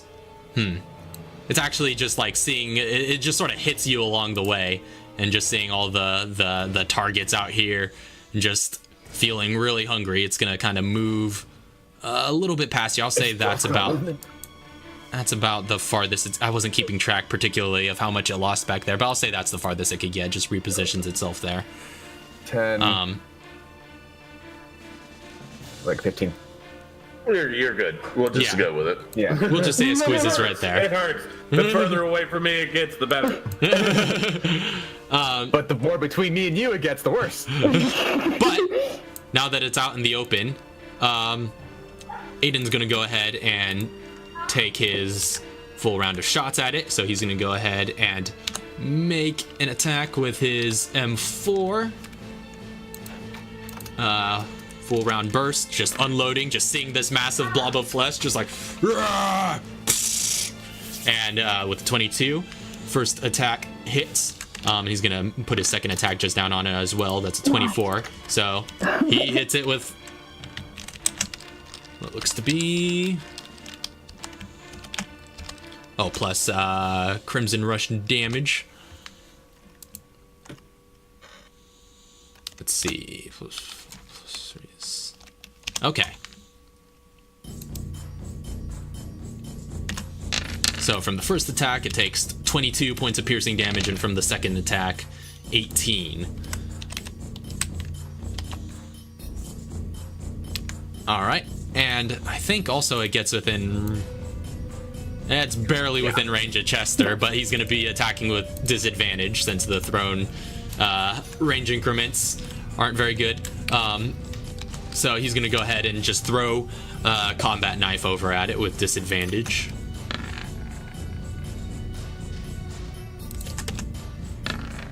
Good throw. Still hits. It was a good throw. So he just slings that knife over across the courtyard. You see it go over your head, Emil, before sticking on the right side against its flesh. It takes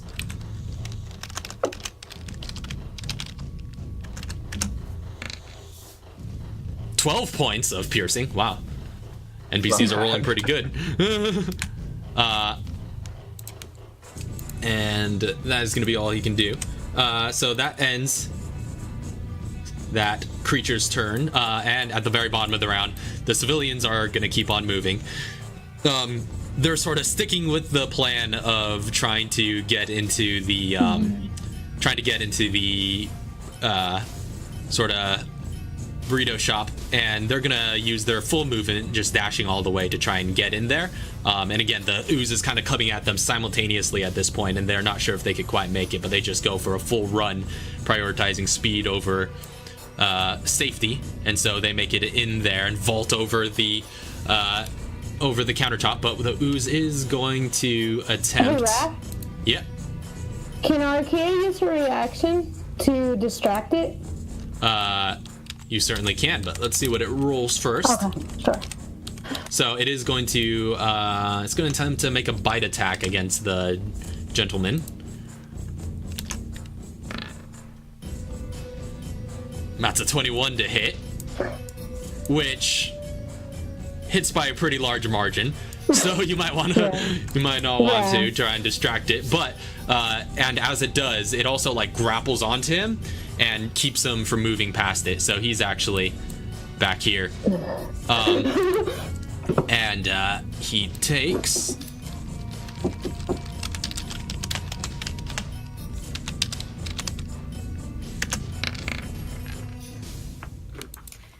Okay, yeah, so as this is kind of going on, he attempts to run by, but this ooze just grabs him, and you see this big sort of like tongue-type protrusion come out of its face as its face splits apart and allows for this thing to come out, and it's got these teeth sort of on the inside of it, and it just chomps down on him, and you hear him scream as it starts just like biting into his flesh, and he just sort of like wrestles him to the ground. Yeah, he's not looking so good. Not looking good as in dead. No, yeah, this guy looks pretty screwed, and so it's just and it starts biting into him. Is he dead or is he dying? He's technically what he would be is infected. Good. Because that D10 was necrotic damage. So. But 1 point of necrotic damage. Yeah, he took 1 point of necrotic damage, but that's enough to infect you. And as he just like starts screaming, and as the breath leaves him, you see the woman who made it into the burrito place just turn back and see that he didn't make it, and just lets out a scream and a cry. That is going to be the end of their turn. But back up to the top of the round is going to be back to Chester. And he is going to kind of step up side to side with a meal. And if it gets within melee range of him, he's going to attempt to throw out a flurry of strikes. So that's what his held action is going to be. Archaea, you're up next. All right. Seeing this happen in front of her, she's just going to be like, she's going to look over at the woman and be like, stay down. And she's going to kind of like put out her hand and kind of motion for her to get down under the counter.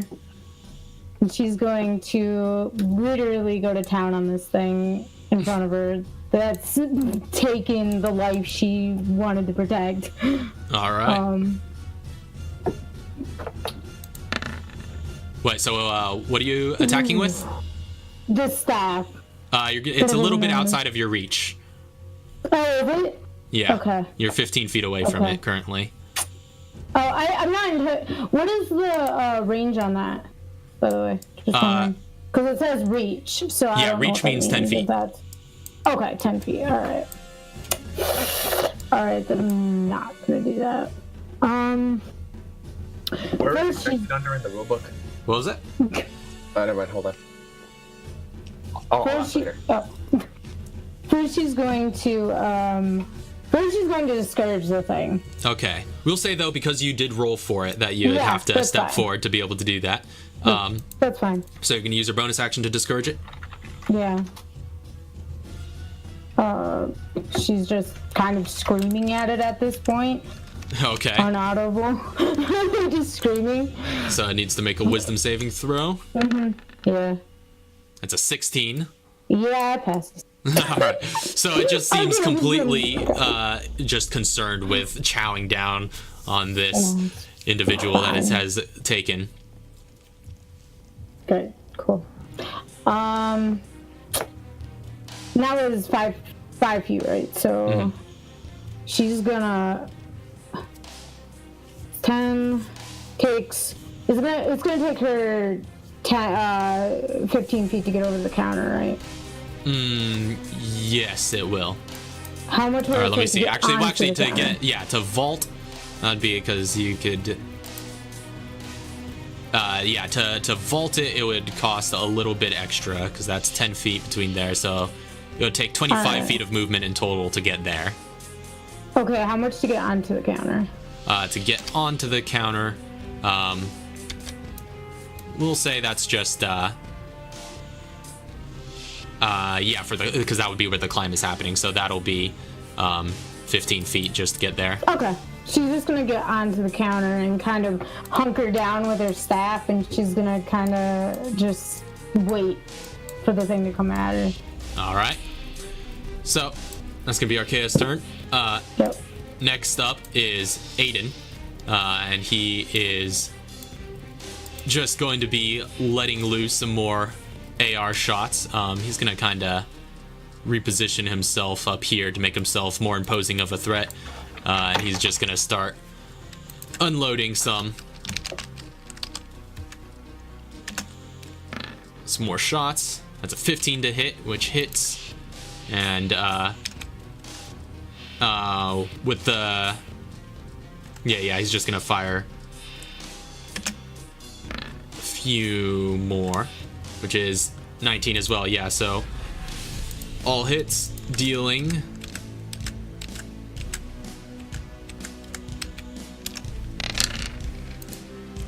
that's 27 and 24 points of damage. As he is like moving off to the side, just like unloading, and then he's going to sling the AR back over his shoulder and prepare to draw another weapon. But that is going to be the end of his turn. So next up is Katara. All right, cool. So she's going to move up to. She's gonna move up 15 feet. Mm-hmm. And this thing is within 15 feet of her. She's gonna hit it with neurotoxin.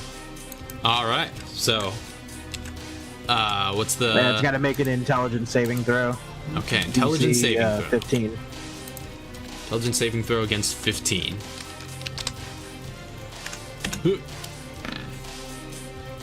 That's a 6.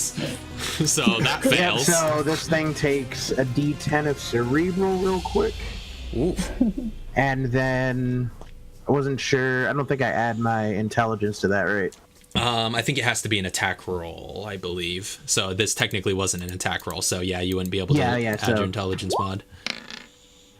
Oof. Okay. Well, whatever. 1 point of cerebral, and then its movement speed is reduced by half, and it can't take reactions until the end of my next turn. Oh, nice. All right. So you spray this canister up at it, and you see just like the human head on its shoulder, just like, no, stop, I'm human. And then 15, 20, Yep. Sure. and then she's gonna move back 35 feet. All right. Dang, you still And got a then just lot of kinda- movement. Yep, and she's gonna be back there just like, all right, you guys are good. All right. So that's Katara's turn. Yep. Chauncey, you're up next. Okay. Let's go ahead and just go around this guy. We could do this here, to here, right here. So we just, that way I can get out in front of him, and I'm gonna go ahead and go right here for 30. Okay. And then I'm gonna light him up. I just now remembered there's a disadvantage to me shooting the gun that close, but I am gonna light him up now. I was gonna say it takes an opportunity attack, but I forgot that it can't take reactions. No. Yep. And I'm gonna knock him back even further so he can't. Snap, son. Hopefully knock him back even further. So, So there's a P90 attack. Yeah. First 5 shots, and it's just sort of protecting and guarding itself with this saw-bladed arm.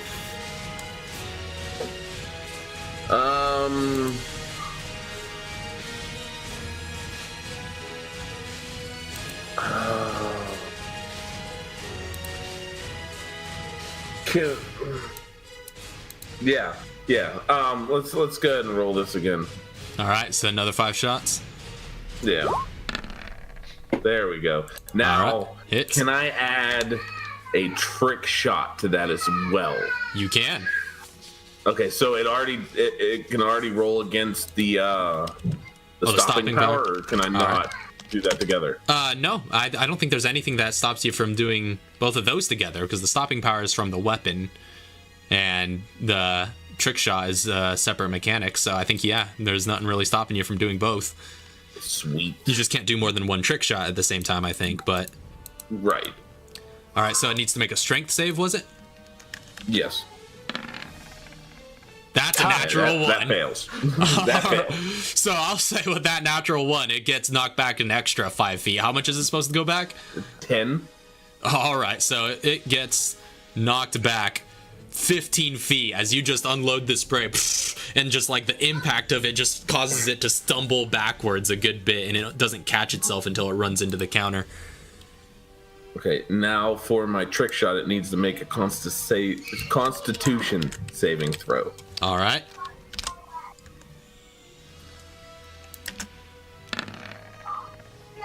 That's gonna be a 23. Every time I use this, it never works. Every time works. I think this thing. I'm sorry, man. It just happens to fall that way every time. Yeah, every time I call it, it's like, nope. It's a smaller bonus too. Yeah. All right. Well, here's the damage. Hey, force. Hey. Plus the 3 for adrenaline rush. Okay, I keep forgetting so to add that. 20. 20 points of piercing damage. Correct. All right. So as you continue now to light this thing up, I can still use a trick shot later on. It's just as long just as it's not however at the many exact same time. Okay. however many uses you have, yeah, you could still Okay. use it again. Because I think you have 2 uses of that. Yes. Yeah, 2 uses. I just wanted to make sure that Yeah. I wasn't able to add it per bullet or something, or per initiative roll. Yeah. All right. Okay. So that's both your attacks. And I'm good. Yeah, and I'm going to. I think I'm going to tuck away the F and P90, All right. and I'm going to holler at Aiden. Yo, give me some of those shotgun shells.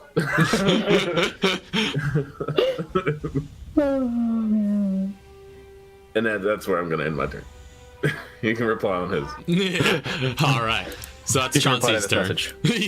I was just thinking of that. So next up, the ooze is going to finish snacking on this gentleman, and it's going to move over to Archaea now. And seeing you up on top of the counter, it's going to attempt to swipe at you with its claws. That's a 24 to yeah. hit. Okay. Yep. Okay. Wait, isn't it just? Oh wait, never mind. No, yeah, succeeded on the discouragement.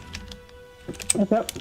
Okay. So you take Oh my god. 15 points of slashing damage Horrible. as it just claws into your legs with the spikes on the end of its hand.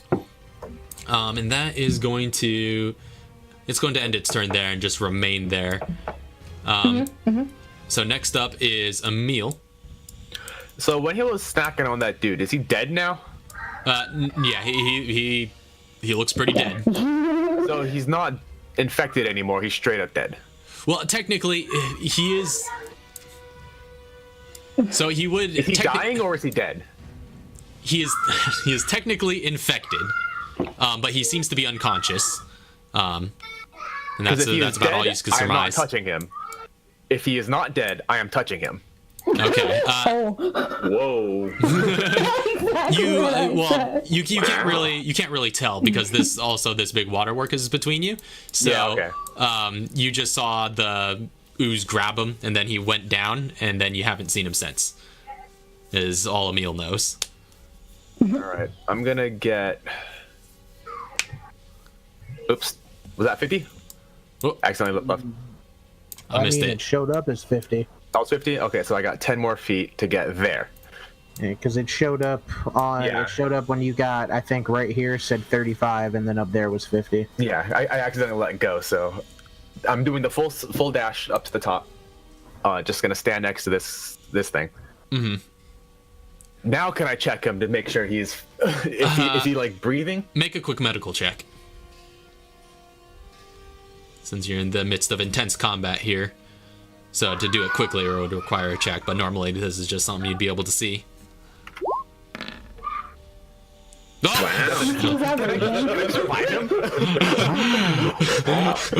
So, with that natural 20 on medical, yeah, you could definitely see just like with a superficial glance and a discerning eye that he does still seem to be alive. He is breathing, but he is definitely showing signs of infection, and he seems like he'll be turning in a few rounds. Yes, so he's going to lose a death save every round. Mm-hmm. Yeah. On his turn, right? Yep. Okay, so his turn hasn't come back around yet, so he's at 0 losses, but he will gain 1 his next turn. Mm-hmm. Okay. I'm gonna sit right here, I'm just gonna start yelling at this thing. All right. Start yelling at What sort of stuff are you yelling at? Get off of her! All right. Stupid slime. Papa Bear, literally. Who do you think you are? So, next up is going to be this big, chunky creature here. So, what was it? Had half Its movement? Yeah, its movement speed is halved. All right. So that leaves it with 15 feet. It could get about yay far. Right where it was.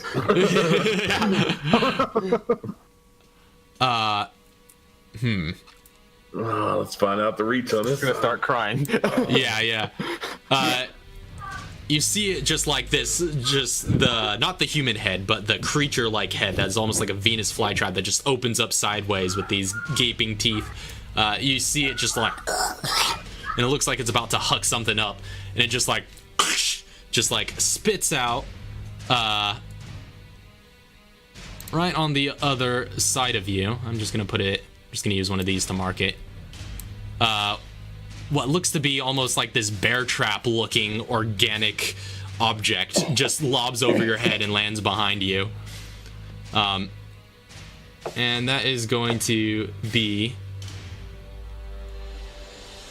all it could do on this turn. So I forgot to do that. after that, it's going to be the civilian's turn. So the gentleman fails a death saving throw, but the woman runs back here and she's going to attempt to hide. Fairly well. So she's pretty obscured by the ooze, which is now just focused on Emil and Archaea. So she's hidden back there. All right, so that is going to be the end of their turn. Back up to the top of the round. It's going to be back to Chester, who, oh yeah, I guess he didn't get to take an action, but he is going to be kind of holding the same sort of tactic. Actually, yeah, he's just gonna move over here, spread out a bit, but ready himself to attack if need be. Actually, seeing the amount of clawing it was doing, actually, he's gonna start thinking about getting a bit further, but he is still just going to be ready and still ready to interpose and attack and protect the other civilians if need be. So, we're back up to Archaea. Amy, she she's going. If it doesn't work, the support dice is not expended, right? For what? Or is it? Well, the support dice. Discouragement doesn't take that anyway. Yeah, support. Yeah, it doesn't expend it. Okay. So she's just gonna try to discourage it again, yelling at it, smacking at it, kind of trying to get it to go away. Okay, so you're discouraging it? Yeah. All right, so it's making a wisdom saving throw. It's a 15. Oh my gosh! No, it passes. All right. Oh, this thing. All right, so she's mad. She's just gonna try to come down on it with the staff. All right, roll for attack. Oh my goodness gracious. Okay, it's not doing well.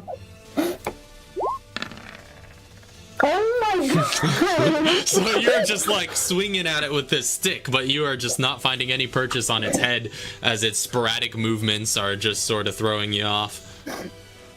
And not to mention the weird height difference that you're not used to right now. Yeah. You're just like swinging downwards at it.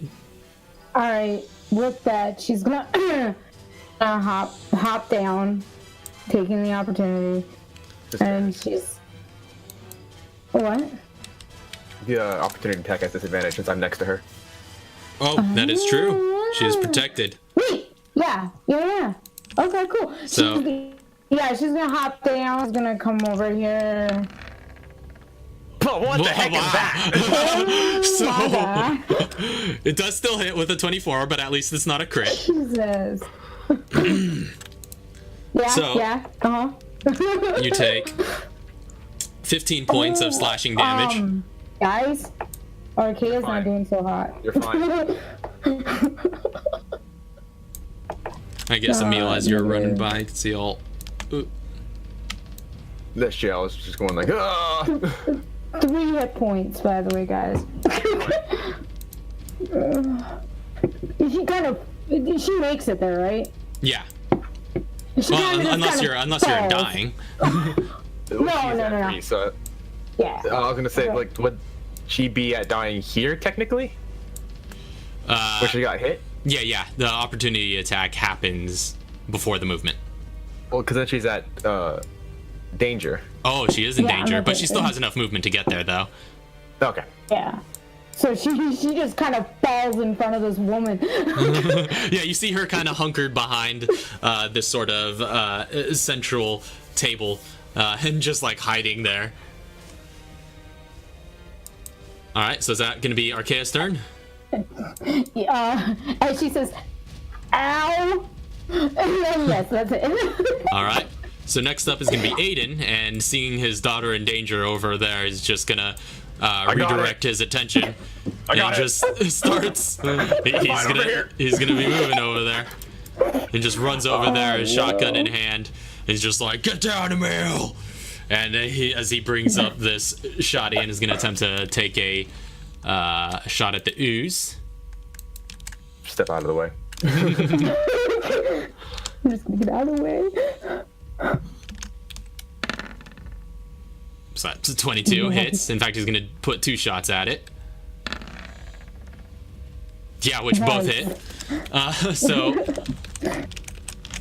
let's see. It was my first time using his M3. It takes 14 plus 24 points of piercing damage. So as he just like towards the ooze in the corner. So that's gonna Shotguns, be man. Yeah. That's gonna be 38 points of damage in total. Nice. All right. So that's gonna be the end of Aiden's turn. Katara, you're up next. So considering the situation right now, she's gonna I'm gonna hold her where she is right now. Okay. And in the event that this creature gets within that 15-foot range of her, she's gonna hit it with neurotoxin again. All right. So I'm holding her action. Good to know. So holding that cast. And you're not gonna move? Yeah, I'm not gonna move from that Okay. spot. So, Chauncey, you're up next. Oh,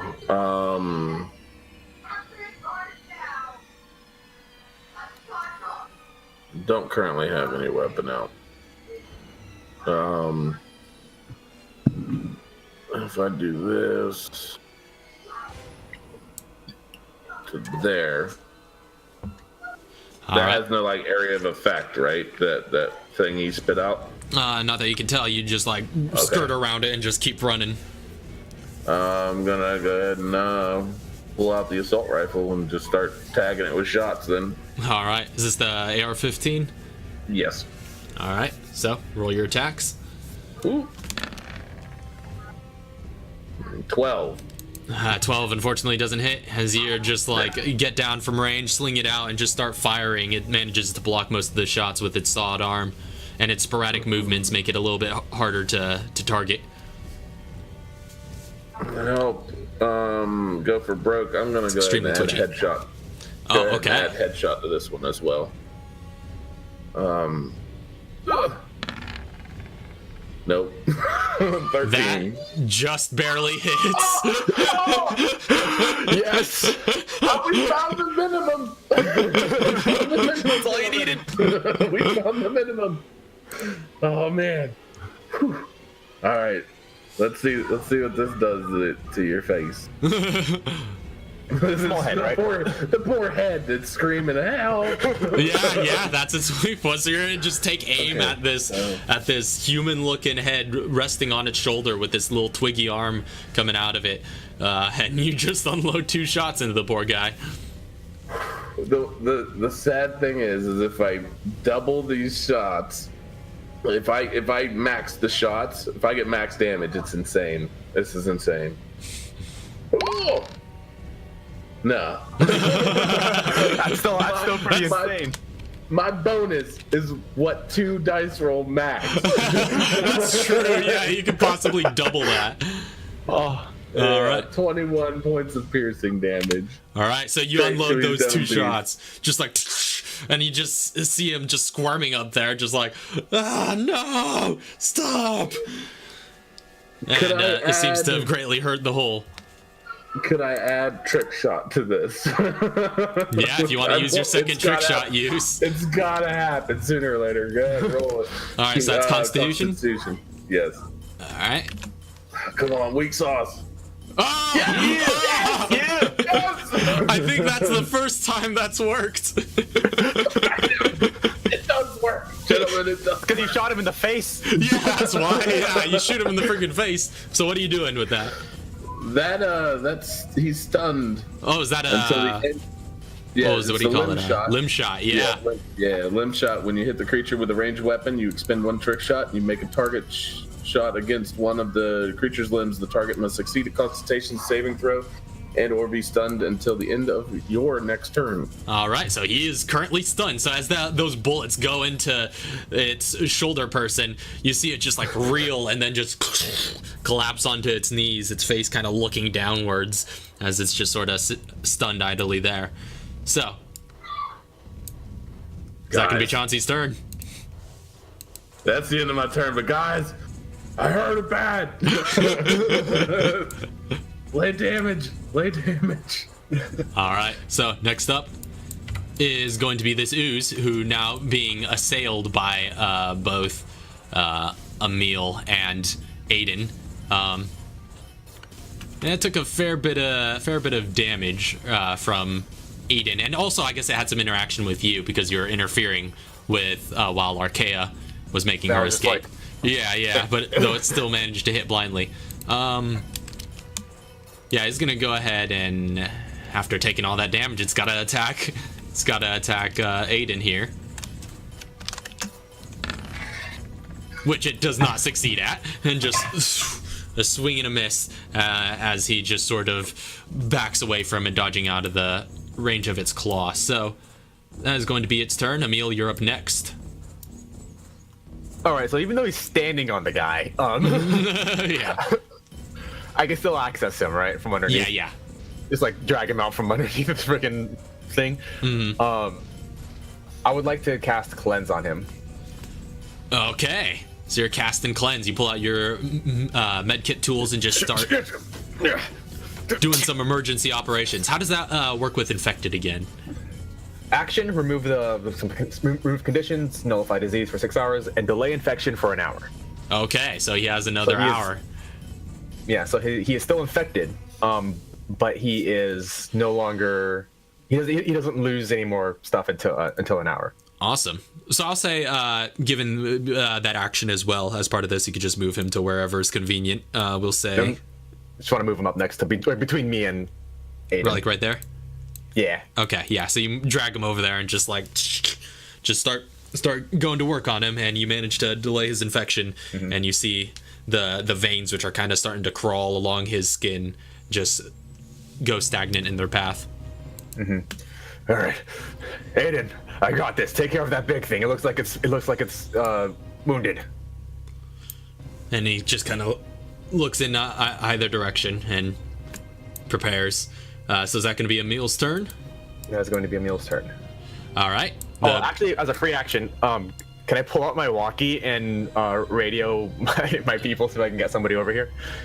All right. So, we'll say you start doing that. Yeah, I'm trying to get one of my medics to the to the mall. Probably meet me outside or something. All right. So you start putting in a call, and we'll continue that later onwards. But next up, it would be the Skag Dead, but it's currently stunned, so it doesn't get a turn.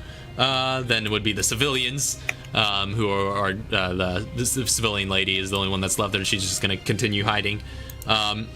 So back up to the... still needs to make a death saving throw, I think, because he's still dying. I'm not sure. Because I haven't stabilized him yet. I'm going to do that next turn. That's true. I would say that the stabilize comes with that. Okay. Because technically, if he's infected, it would just be an auto fail. If you're delaying infection, that you're just delaying an auto fail. So I'll say there's no roll involved at all. So he's still dying, but he's no longer. He doesn't have to make any more rolls. Yeah. So that's good. Back up to the top of the round is going to be Chester. So kind of seeing that thing stunned. Let me figure out what he's gonna do, since it seems to be down right now. What does he gauge? Hey, Hands, why don't you go help up there?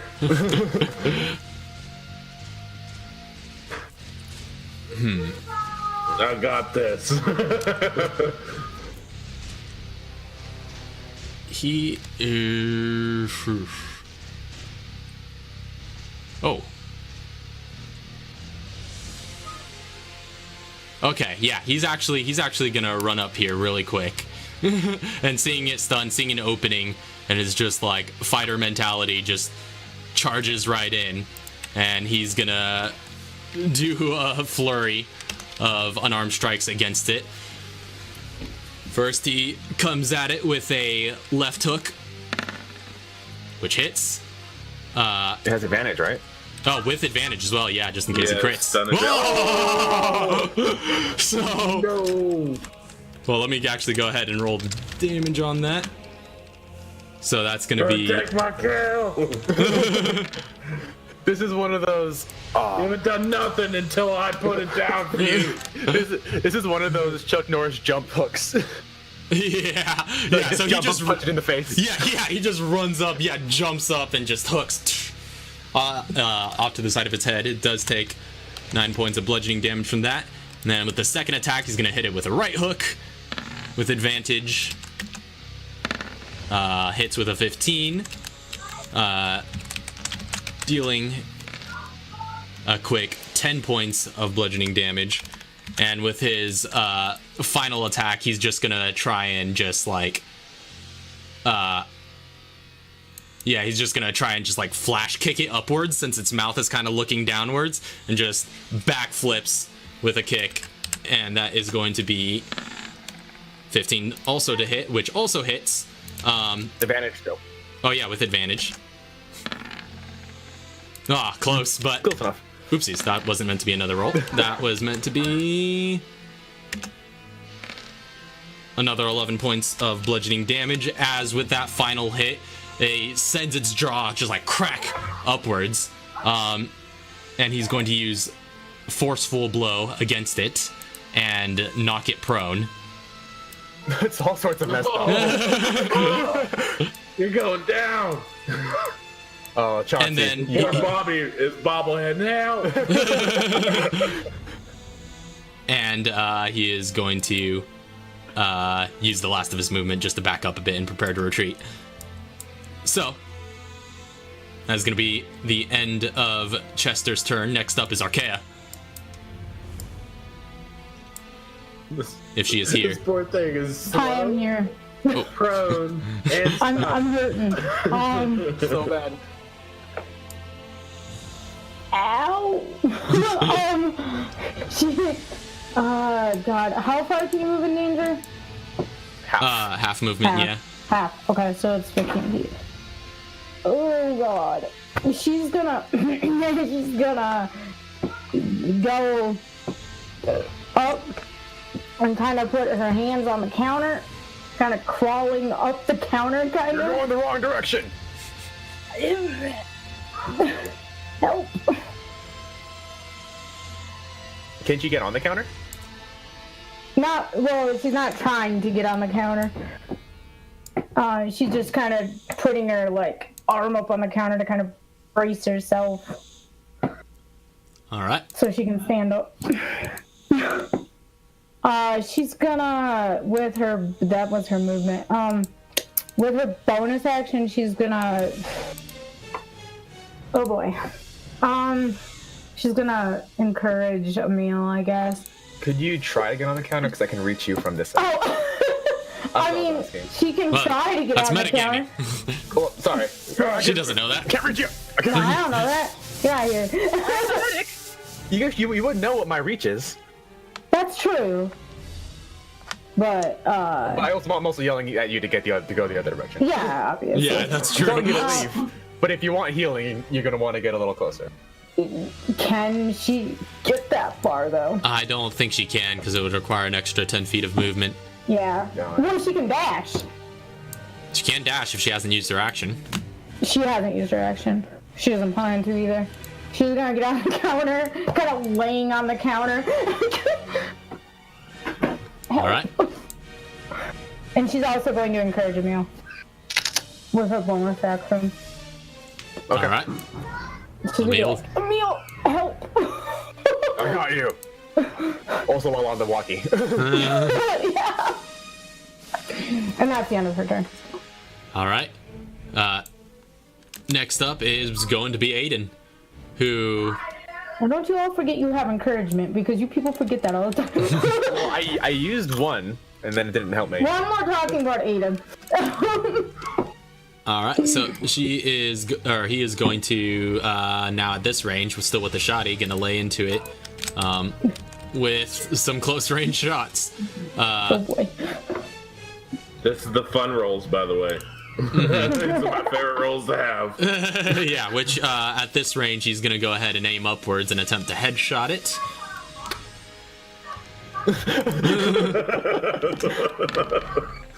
Oh no. It's like the with etiquette mission here. So with an 18 to hit, he just like pulls the gun up and just blasts its head clean off as it collapses into a puddle on the ground. And yeah, that one has been puddled. Oh man. Oh, you've been puddled. I mean, they don't call him the Beast for nothing. And he is going to move back with all of his remaining movement and get over there. And let me see, what's the 20? So he didn't have very much health left. I'm taking it because he didn't even roll damage. Like nope. No. Well, with headshot, it became a guaranteed kill. Yeah. I gotcha. Yeah, and he's going to use a second Yeah, he's gonna use his second shotgun attack against the big guy here, but it's going to be at disadvantage, given that it's prone. Well, but advantage because it's stunned, so that evens out to a straight roll. So that's gonna be 12 to hit. Unfortunately, doesn't hit. As he just is just like marching forward, just like taking shots, not worrying about accuracy. So that's gonna be the end of Aiden's turn. Next up is Katara. Yeah. I'm just gonna move her up to here, and I doubt this thing is getting within 15 feet anytime soon. But in the event that this thing gets within 15 feet, I'm casting neurotoxin. All right. So that's gonna be Katara's held action. Yep. All right, Chauncey, you're up next. All right, I'm just gonna go ahead and lay down the hammer here. So let's go ahead and when does the drop stun end again? at the end of my turn. Okay. So yeah, he's still stunned now. I'm gonna go ahead and hit it with headshot as well with the AR. Okay, yeah. And at this range, it would technically be a straight roll because disadvantage from being this far with prone. I'll move forward. You'd have to get within. I think you would have to get within 5 feet to make it advantage. Wait, but then yeah. Well, let me think about that for a sec. Because there's lots of advantages. Here. Yeah. No, yeah, it'd be the same roll in either case, whether you're back there or here. What, to get the advantage? No, well, because you get advantage from it being stunned, but disadvantage from it being prone and making a ranged attack against it. So it's going to be even out to a straight roll. Then no headshot. Damn it! I'm now looking at this dude and being like, you screwed me. But now I'm gonna fire into its head. Straight rolls. Oh, that was a 10. That didn't do nothing. No, yeah, you just you're running forward, just shooting with the AR-15 as you do, and kind of firing from the hip, but none of them seem to find purchase as the bullets just scatter across the tile floor. All right, just for giggles, headshot. Oh yeah. Oh yeah. So yeah, you get up this close, yeah. and you just readjust your aim and settle it on that human head of its. Go ahead and roll your headshot damage.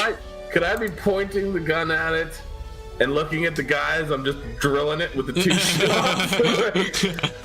I had to get this close to do so little damage. 24. That's a ton of damage. I know, but I should have done a lot more. Could have done a lot more.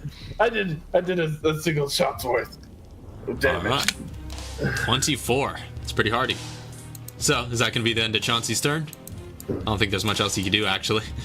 Yeah, there's nothing much else. I should never move this close.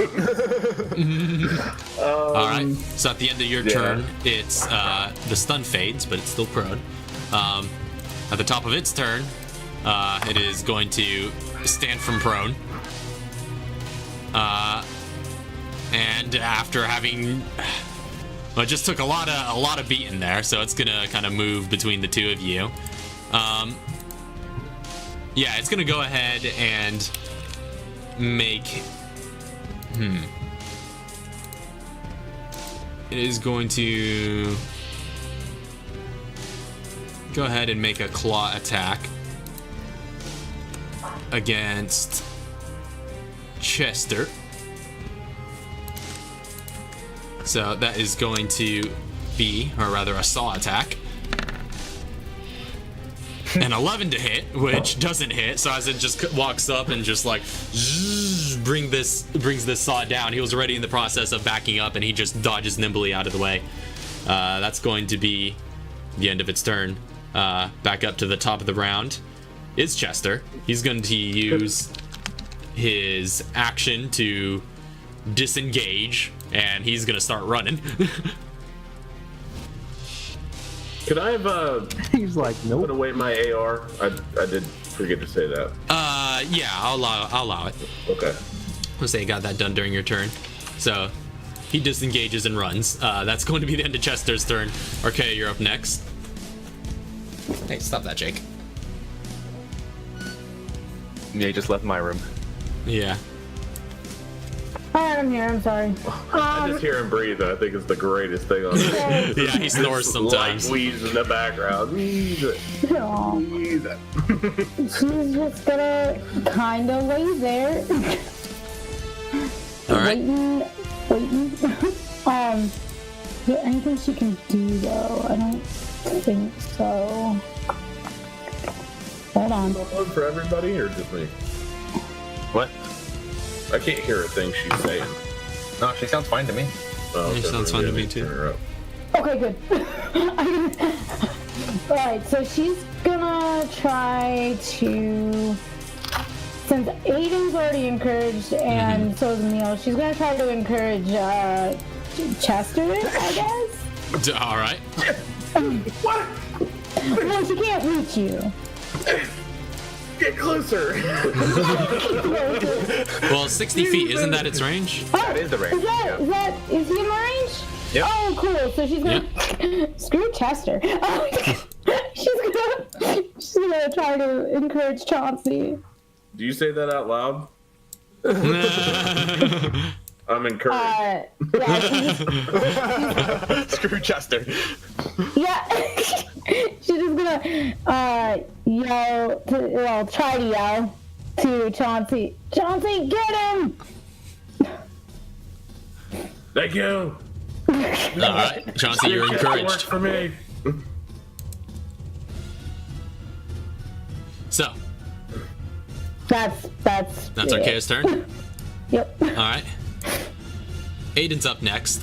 He's going to go ahead and use his action to reload his shotgun, and he is going to stay his current position. Oh, actually, he's going to move a little bit closer and kind of instigating it here.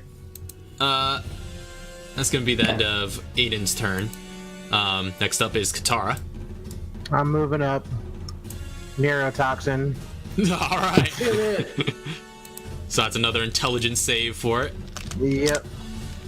Hurt its brains. That's a 0. Yeah, so. It'd be nice if I got max though. No, Oh, I'm so sorry. That's awful. it's okay. You know what? That's fine because it's not the damage that matters. It's the fact that this thing can't take reactions and it has half movement speed. Exactly. This is what true. it is. This is true. That's That's like a free disengage for everybody else. this isn't meant for damage. This is meant for debuff. But I mean, he it takes can do another some cerebral damage, hurting.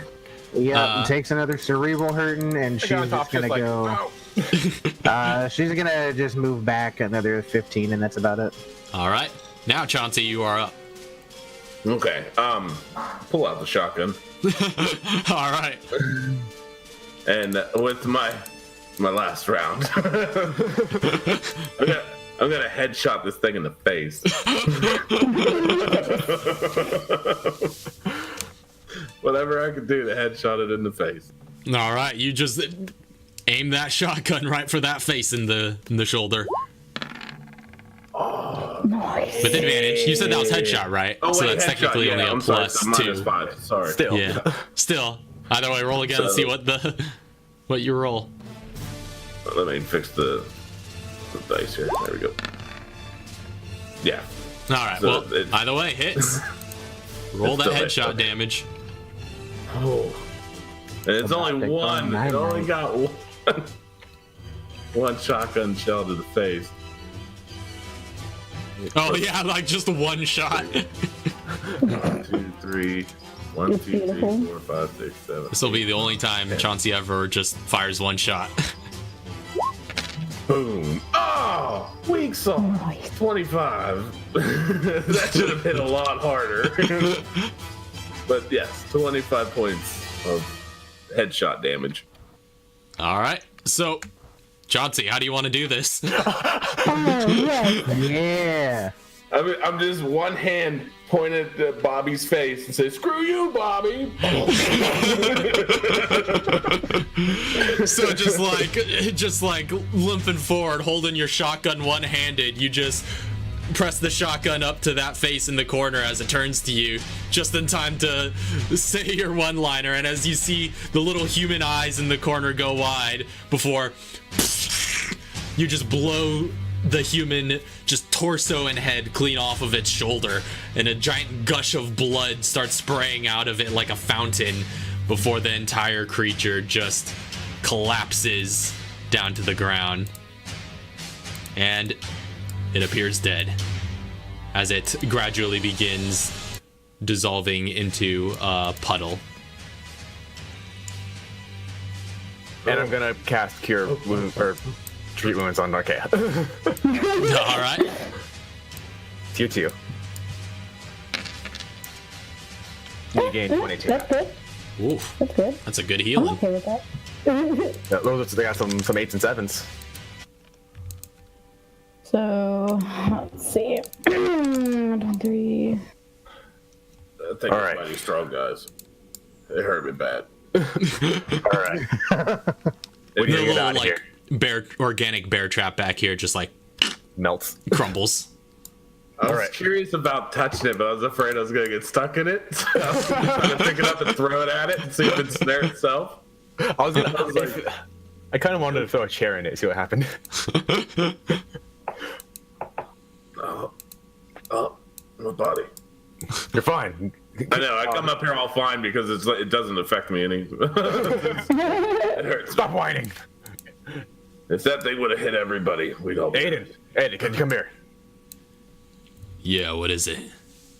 Get this guy. He's gonna start. He's dying right now. We need to get him to safety. Can you grab him? Yeah, indeed I can. And just kind of slings him over his shoulder just like fireman's carry style. Thanks. We need to get going. How did my call to HQ go? Yeah, we'll say you're definitely able to get that resolved now. But yeah, they are preparing to send a team over to the mall, and they of course ask for a status report on how everything's been going with your mission. Mission complete. Have you? And they also particularly ask is like, have you Mission secured complete. Chester Erman? Yep. And Chester kind of approaches the rest of you. He's just like, all right, so what's the deal here? All right, we're getting you out of here. Well, that's good to hear. Lady, where'd you go? And you see Pass over the thing. you see the Back at lady her. just like peeking out here, and is just like, yeah. We're getting out of here. Come on. Oh, is Alec all right? Yeah, I should be, but we need to move fast. Oh, okay. She just kind of walks around, and walks out the door. All right, yeah, come on, take your time. Let's go. Aw. We've got an hour, so. Hey. I was coming to him. He You came guys to me. morphed for a sec. We are the one. The power of. Bad power. We work together. We are going to be amazing. Dude, that's no. I want to unstoppable. think about it. That's way too much power for one. It's 5 foot almost square. too much power for us to be within a 5-foot radius. Let's talk. It's like the sheer amount of bullets that are going down range we need to are next to each other. Testosterone is real in this corner. Yeah, so Aiden- it's gonna Aiden get, kinda- talk to. Oh. It kind of waltzes over, and he kind of lays. Let me quickly lays Alec down on this bench, for the time being, and he's just like, "All right, I'll help carry this guy out of here, but I'm probably gonna have to scram as soon as we clear back into the city." That's understandable, but we just need somebody to help take him back. Very well. Before I go, and he kind of turns to Chester. He was like, "You're the Can I- Veltro defector." Try to step between them.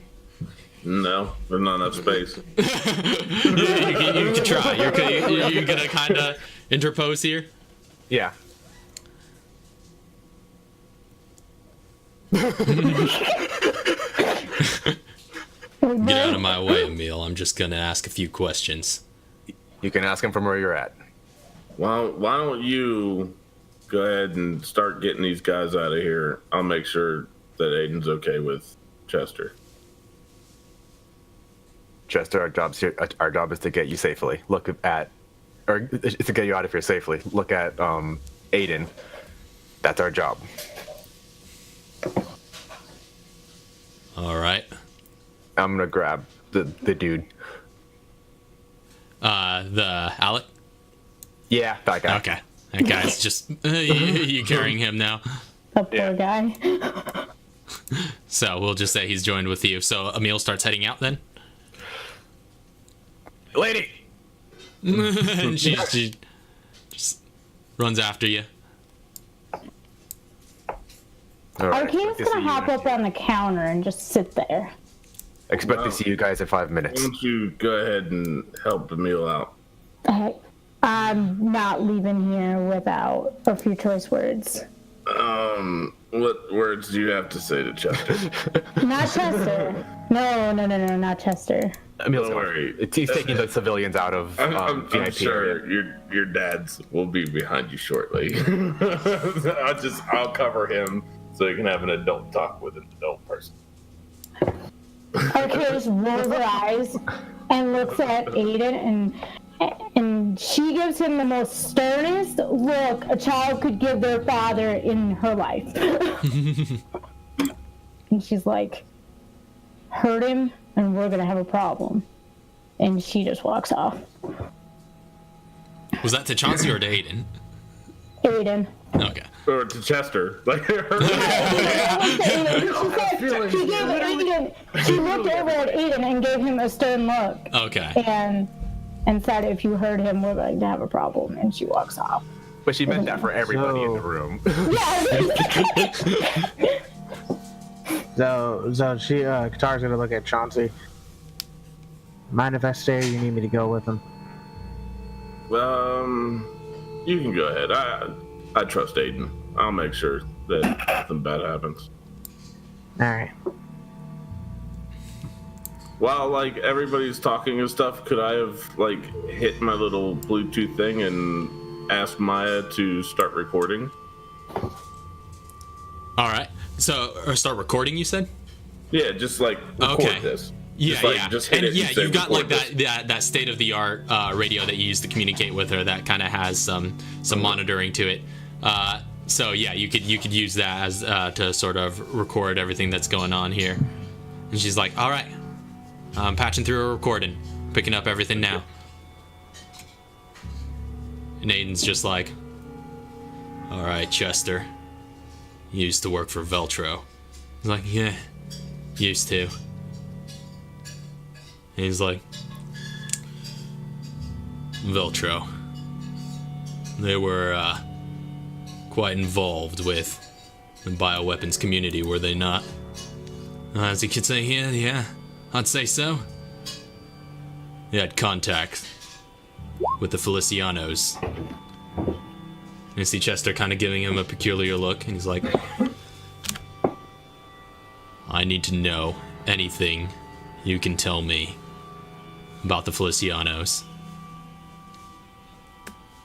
And Chester's just like, "Well, I haven't been with Veltra for some time. I mean, even then I wasn't too privy to all the finer details. I was an instructor for the men." And Aiden just sort of steps closer, and he's not clutching any of his weapons right now, but he just kind of gets as close as he can be, and just sort of stares him down. He's like, "Anything that you could give me would be of use." And Chester just kind of looks at him, kind of looks over his shoulder towards Chauncey, over Aiden's shoulder, that is. And you're just watching on.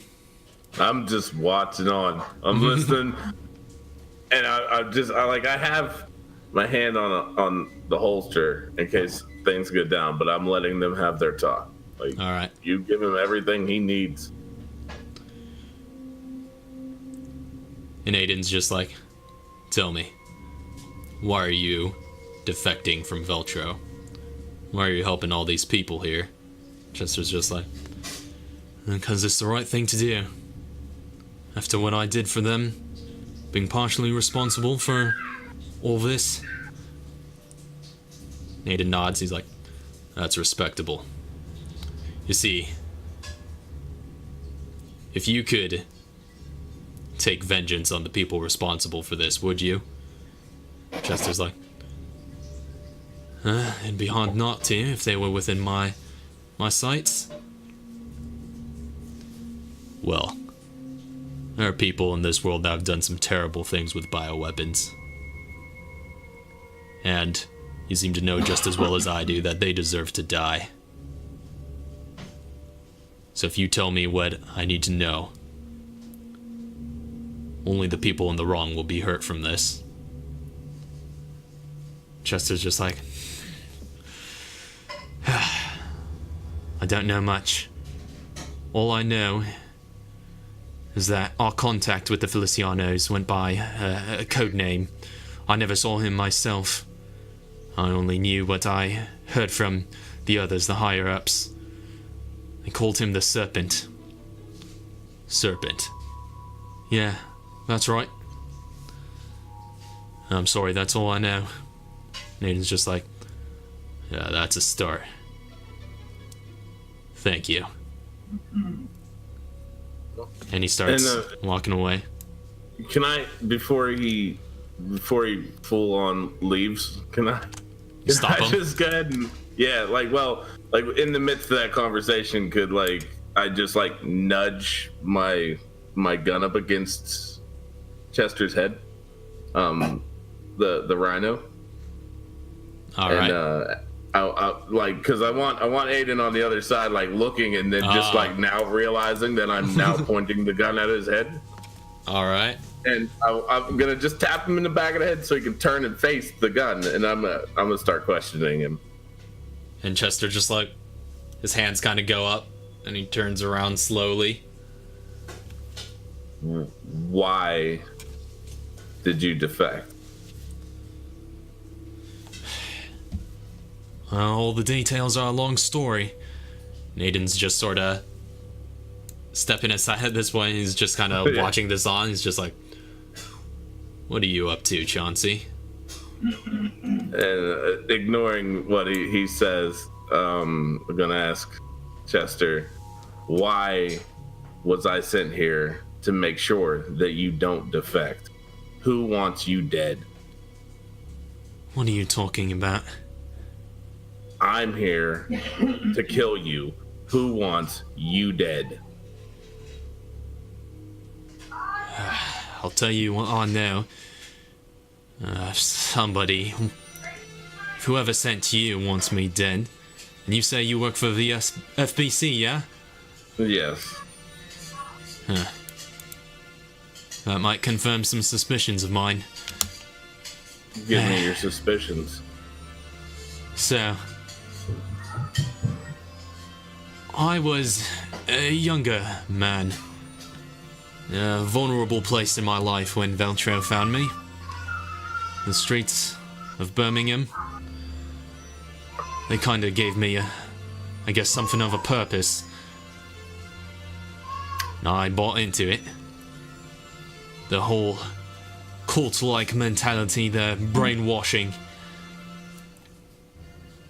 I was an aimless youth and they capitalized on that. And my father was in the British Army. I was raised in a martial arts family. I knew some things about how to fight, how to wield a gun. They used me to train some of their men to form a sort of militia. But eventually I realized the evils that they were seeking to do. And so I left. They didn't make it easy, of course. I had to abscond, so to speak. I came here knowing that TeknoAXE was among the targets. Came here to live among the people.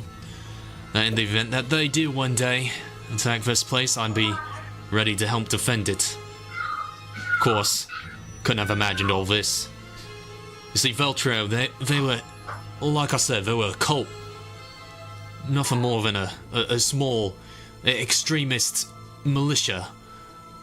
You know, they used to be Italian nationalists, but they've gone a bit international since then. Anyway, they got even worse about a year back. They had a financier named Cornelio Albini, and well, he got sacked, got arrested back in America. I give this smirk. Well, and quite frankly, with the financier gone, I didn't know how they were going to sustain themselves much longer. But somehow, immediately after the financier got sacked, his source of income was replaced by another benefactor. And I was never told the identity of this benefactor, and I left before I ever found out. But all I know is that Veltro could not carry out a bioweapons attack of this magnitude on their own. Somebody's helping them out. Somebody with deep pockets and connections, apparently. It's possible that whoever that is might have some influence in the FBC, if the FBC is the one sending people to kill me. That's all I know. I muttered the name his name's Lansford, Lansdale. right? Lansdale. I mutter that name. Does that ring any bells to you? Can't say it does, but like I said, I didn't know anything about our new benefactor. What information do you have to offer? All I know is that, the leader of Veltro, Jack Norman, is having a lot of closed doors meetings with this new benefactor. And a few times I got to play bodyguard to those affairs, but again, I was never allowed to see who he was. I suppose I did catch some glimpses of some of the benefactor's bodyguards. They all seem well geared. Tactical types. FBC types. It's possible I didn't see any identifying marks, at least not during those meetings.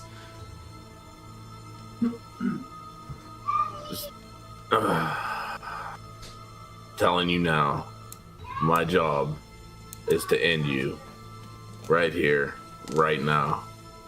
If you can't give me any information, I have to do my job. I need a name. I'm sorry. That's all I know. Can I now hit end recording and tap my little Bluetooth and pull the trigger? Alright. So, you end your recording. I'll allow you, since he's kind of at your mercy here.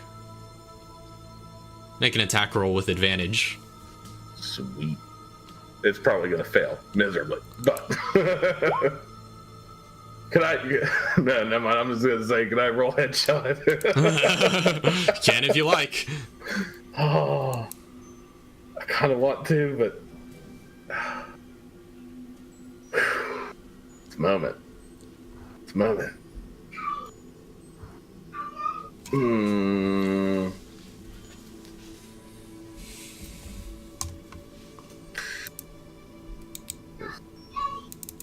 Has it been 5 minutes yet?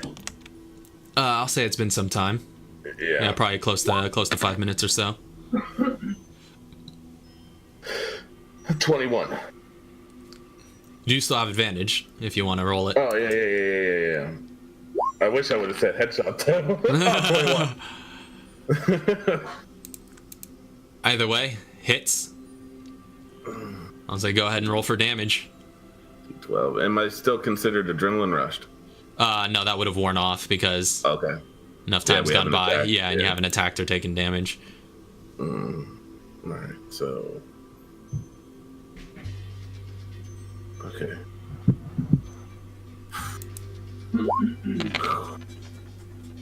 $20. All right. So, taking 20 points of damage as you pull the trigger, having had plenty of advance warning, he sees you turn off the recording and immediately starts to move out of the way as you pull the trigger, and just the shot goes through his shoulder, and he's just like, ugh, and he's starting to move now. You do still technically on your turn would have a second attack if you want to use it. Can I hit him with the rhino? Hit him with it? All right, Alright. go ahead and roll melee attack.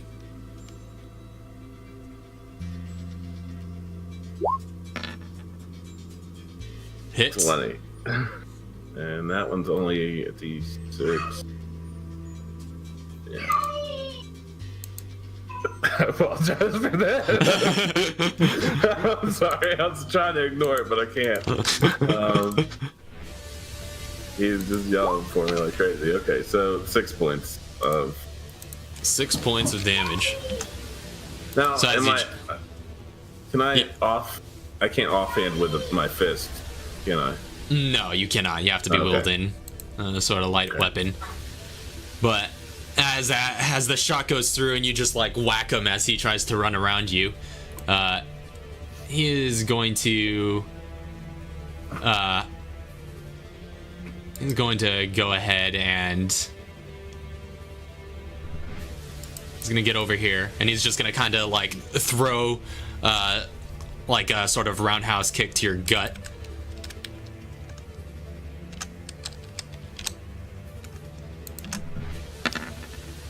That's gonna be 11 to hit. Well, since he's ready to use his attack action, he's gonna use his second attack as well to attempt it again. Which Nope. neither hits, so he throws a bunch of attacks out. He is going to he's gonna go ahead and use his action surge to take the dash action and continue running onward. But you can take an opportunity attack as he Okay. runs. Now, can I, being that it's an improvised weapon, am I also allowed to use my boxer effigy? What does it say on the item? It just says it has to be melee. Yeah, then that's a melee attack. Let me double check before I. Yeah, melee attacks. Okay, so yeah, I'm gonna swing again. This pistol at him. Just hit him with the pistol. 12 doesn't hit as he just sort of like runs away and just like full dashes away. You just swing. You have inspiration. You do technically. Oh, I do. You would have had to say that before I said if it hit I though. totally forgot about it. That's fine. I have other plans. Can I All just right. put my pistol away as he's running All right.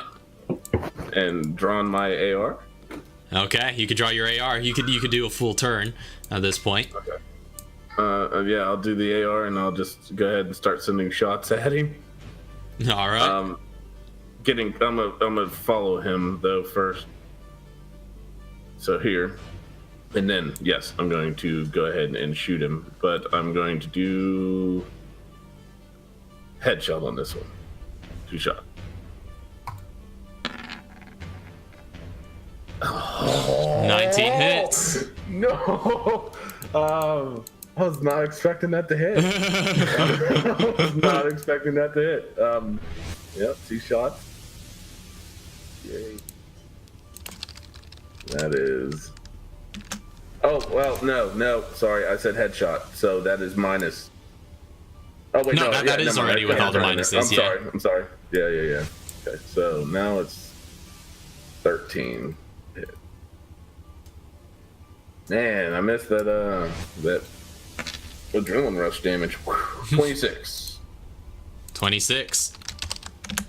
You put you aim high and aim for the head, and he just sort of like as he's running, just like hearing the shots or expecting the shots to come after him, he's just sort of like ducking his head, and what would have been a headshot kind of skims through his jacket, or rather what would have hit him in the head, but he still takes the full damage of it. But he is still running, and you do see one of the shots does seem to catch him kind of in his other shoulder as he keeps running. He looks extremely hurt. Now, after hearing the 2 shots, Emil's going to get on the radio and start yelling at Chauncey. Chauncey, what the hell's happening? What did Aiden do? And I'm gonna go ahead and round off the last 2 shots of my attack. All right. 17. 17 hits. So, What's Aiden doing right now? Aiden is just sort of standing by in the back, and he's just not interfering. He's just like, he got what he needed. It's not his fight. 14 is my piercing damage. So, how does Chauncey want to do this? I just let the bullets land where they may. Hopefully he slides from running forward. All right. So just I turn back toward Aiden and just give him a look, and I like no gun in hand kind of thing, and just walk away. As the last 2 bullets collide against him, just like, there's a sort of splatter of blood out on the floor as he just like trips over his legs and falls to the ground. Just dead in his path. I have a question. Mm-hmm. Since I was technically sitting at that table, would I We're not. seen... We left the building a long. Well, Yeah. I sat down at the table. We left the building Oh, a did long you? time ago. Yeah, I sat down at the table. Me and Katara were going back and forth earlier, and I told her I sat down at the table. I did not see that's that. fine. We left the building a long time ago. Yeah, because I was We would have sat at a different table. yeah, because I was Specifically picturing. said we stayed inside. Yeah, because you were going with the others, and like definitely all that would not have happened if you were there, because they would have been able to see you in clear visual range. Okay. So Whatever. yeah, Just you're outside go with with the it. others. Because I took everybody out of the building, and we're heading towards the rendezvous with the other medics, The ATM. or that to pay you back. No, she's not worried about it. But then, while we're out there, we would have heard the first big shot, and then a couple smaller shots afterwards, and that's when Emil starts freaking out. And that's when Katara was like, Emil, do we go back? After he called on the radio, and there's radio silence, and after there's no more gunfire, he's like, whatever just happened, it's over. As I'm walking away from like Aiden and everything, be like, you're the ghost, but I'm not gonna say you were here, and I'm not gonna say it was your fault. And then I get on the radio and say that we were ambushed by more puddle creatures. It's all better now, but Chester didn't make it. And then I'm gonna leave and join up with the rest of everybody else. Can I insight him? Yeah, make an insight check. I was gonna say, can I insight? Yeah, I would say. Well, yeah, if you're within earshot of Emil, you could kind of hear that over the radio. You really inside a radio? I'll say your insight checks. Anybody who's making insight checks can make it with disadvantage since you don't have any visuals. Well, just going off of circumstances. Going off of the tone of the voice. Yeah, and tone of the voice and circumstances. stuff. But you would need to like see him to See his get a face. full reading. Yeah, because that's true. You are only technically using part of the skill. So I'll say disadvantage on that. But both of you can make one. Or, I mean, 20. I don't even need to roll that. I'm not rolling. That's All right. So I have to just roll deception against that? Natural, I have nothing. Yeah, I'll say we'll make this a contested deception roll. that? Do I get advantage for being over a radio? He had disadvantage on detecting it, so that was where that played in. I can't. I have to roll natural just to match him. And nope. So, well, of course, like I said, you're limited in the information that all you're Emil knows that is you that have you didn't access tell the to. truth. Well, not necessarily it that. doesn't sound You just legit. know. Yeah, you just know that. Yeah, it doesn't sound like he's being entirely forthright. You recognize some trepidation in his voice, and you know Chauncey well enough to recognize his tells, and it just seems like there's more that's being unsaid there, but you don't know exactly what. I was gonna say too, off of that as well, considering that we fought those creatures, it takes more than just those 3 shots to take them down. So That one guy fights with fists. I can tell you a hella good story here in about 5 minutes when I catch up. The only reason Emil is thinking this because he's predisposed to think that Aiden is going to betray us, and that's what he thinks. So yeah, So you now have some suspicions. You just know that Chauncey's. You feel like he's hiding something there. Yeah, so I'm gonna tell everybody to get back to the FBC, and he's gonna take care of this, and he's gonna pull out a handgun and start moving back into the building. All right. And he's gonna look at Arkea, and he's gonna say, Arkea, you need to turn around and you need to leave. And that is going to be where we take our midpoint break. So we'll see how she responds to that when we get back. Yeah, we have like 15 minutes to have a good response. Yeah. So no, she's prepared. you prepare that. So yeah, While she's sitting on the curb listening to her, to the. One of you ghost tapes, yeah. Yeah. All right. So we're gonna be back in a little bit. Yeah, this was quite an exciting session to come back on. But we'll see where this goes. So don't go anywhere. We will be back momentarily. See you guys in a little bit. Yeah, I think it's in a pretty comfortable place in 5e as far as alignment. I definitely where like it's there, but it doesn't really matter. It doesn't really have any hard benefits except for certain. There are some things that depend on it, like certain magics affect creatures of different alignments differently. Certain magical items, for example, have prerequisites, like only certain alignments can attune to this weapon, for example. Like stuff like that. The small stuff like that I think is pretty cool. Because we don't have magic in this game, obviously we can't really do anything with alignment. It's just purely representational, but I think it's perfectly fine that way because alignment it doesn't need to pigeonhole you. Okay. Yeah, I'm firmly of the strong opinion that like alignment literally is like it probably shouldn't even be a player thing. Like that's just like the DM just assigns like you pick your alignment at the beginning and then it changes according to how you act. It's like you don't even have control over it. Yeah, that's pretty much how I run alignment. Is I let players choose their initial alignment, and then after that, if you are acting outside of that alignment I deem, then I could force you to change it, but it doesn't really change anything.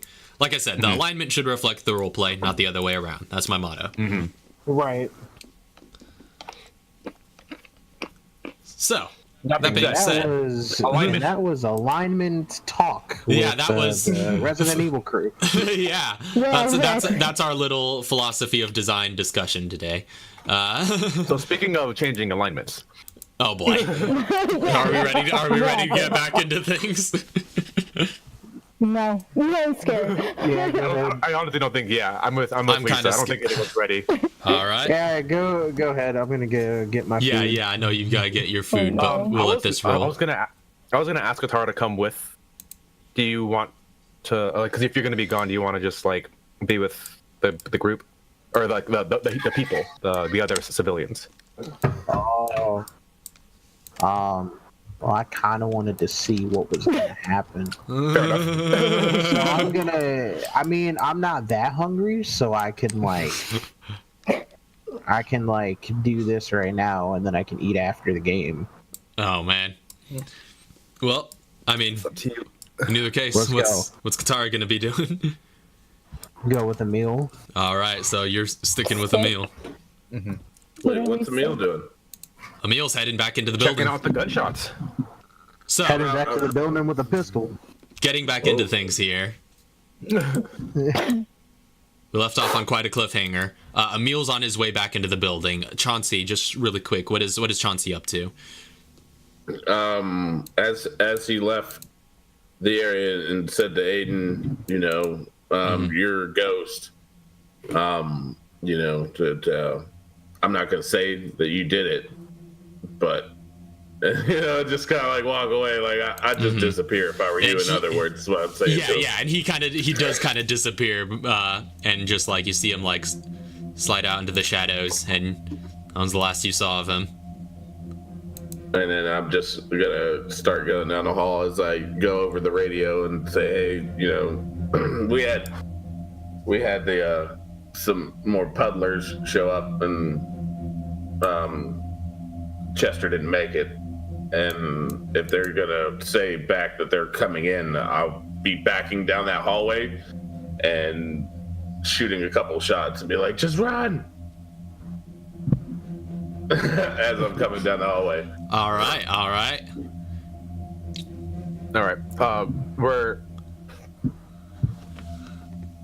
We were about to leave when so Emil says to Archaea to stay with the civilians and basically get out of here. And by this point, like kind of the FBC troops are arriving on site, ready to extract these civilians. So Emil will is backing up, barking orders to hopefully a medic came. Yeah, some medics did come. Some of the combat medics that you're familiar with from your unit, although what's her name? Joan. Your second, your Joan, Yeah. your second in command is still with the TerraSave people. So I just need to give them some quick instructions on dealing with the infected and try to see if they can prevent his infection for a little bit while longer, or if they have herbs on them or something to if they can cure his infection. Question. yeah. While Emil is concentrated on barking orders at these people, He's sitting at the door with it open, trying to leave, and it's she's going to try and get past him. All right, so you're headed into the building. Yep. All right. dang it, Archaea. Guitar, are you coming? Yep. And she's making a sprint. She's dashing. Okay, Qatar is dashing after. Guitar for me. So yeah, Archaea just darts into the atrium. You start dashing your way across. Katara just begins running after you and just passes you up after a couple of seconds. Yeah, that's fine. She doesn't care. She's just running. Well, it depends on what Katara is doing. Are you just continue to dash forward? So hold on, I'm gonna look at my stuff real quick. Oh no. I'm about to get stabbed. Could I have made it to the atrium? By this point? It's not a very far distance from the food court to the atrium. You just have to go down a straight hall for a couple of seconds. So yeah, you could have made it to the atrium by this point. So as I'm coming down that hall, I want to shoot a couple shots so it looks like I was just shooting at something, and then just get that door to shut, the gate to shut, and lock, almost accidentally shoot the electronic that opens the gate back up. Okay. Well, it's enclosed. It's enclosed inside of this, inside of the security booth, which is kind of this, solid walls on all sides. So you'd have to kind of fire blind through the walls. Is there chain mechanism up at the top that I could have shot that broke the chain or something? It doesn't look like it. Okay. Well, I run into the thing and be like, I'm just gonna lock it. Just boom, and then I just shoot the thing because I don't have the key card, so I'd shoot it and it drops the gate down. Okay, yeah, you just and the controls just spark and go haywire, and the gate just drops down, blocking it. The Katara, what was that? There's a couple big things back here. We need to leave. Archaea wants to. If she's close enough to Chauncey, she's going to incite the crap out of him. You already did. You can tell there's something up. You already know something's wrong. Well, then- Emil did. Archaea Yeah. can make an insight check. Yeah, Archaea didn't. Me and Katara did. Yeah. Oh yeah. Yeah. Or at least Emil told Katara. That's heard true. it. Well, Katara didn't roll. Yeah. So She didn't roll, but Emil said something. So. Guess I'll challenge it. All right then. yeah, you'll contest that with the deception. Oh yeah. Yeah, he's panicked, and from all you know, this just seems to be the way it is. He seems pretty forthright. She's. If Katara is not like going to obstruct her from going after Chauncey, she is going to run up to Chauncey, and she's gonna be like, "Where's Aiden? What happened?" You're good. Go ahead. I was Okay. gonna try something, but I don't have it. So. So, as they're coming up to me, I'm still going to be putting on the panic. I'm just gonna grab her and like kind of be like, "I said run," and be like, "Your dad's the other way. He's a big man. He'll handle himself. He's fine. Let's go." She's pissed now. She's I kind of have you up in the air. How are you holding her? How are you holding her? I'm assuming I would have stiff armed you at first, then just picked you up and started running. Picked up maybe as in bear hug style, maybe like bear a hug football. style. Like a football. Like I just grab you with one arm and just, carry you in this direction. Feet can be dragging. I don't care. However you want to word it. Well, that's fine. She's gonna be screaming at you. How could you just leave him behind? Chauncey, what is wrong with you? He's fine. Trust me, he's fine. He's fine. He went the other way. I watched him get clear. It doesn't matter. We don't leave people behind. You weren't back there. We have to go. The mechanism to open the gate is solidly broken. Yeah, it appears to be. Can Emil try to lift it? Given that he put bullets into the machines. And I'll say, like, mark off, like as many rounds as you want me to. 6 shots from just like a couple of bursts on your way down the 2d4 hall, and bullets. then 2 more. Yeah, for destroying the mechanism. I'll do an even 10 if that's okay with you. Okay, yeah, sure. Yeah, mark off 10. Pop, pop, pop, pop, pop, pop, pop. So I was just If that's how much drama you were making. yeah. So, I'm what's- making Emil's noise. gonna try to lift the gate. Okay, make a strength check.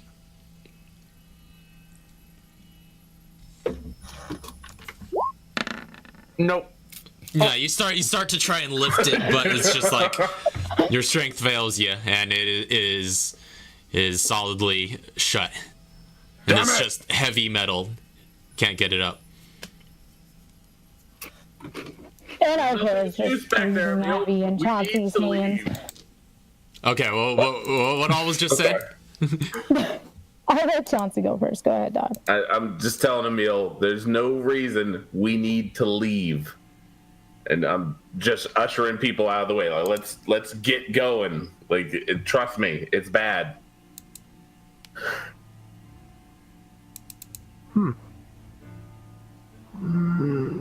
I have a technical question. While Katara is thinking, how much of Chauncey is not armored? I don't know, very little. 18 AC worth. Yeah, 18 No, AC.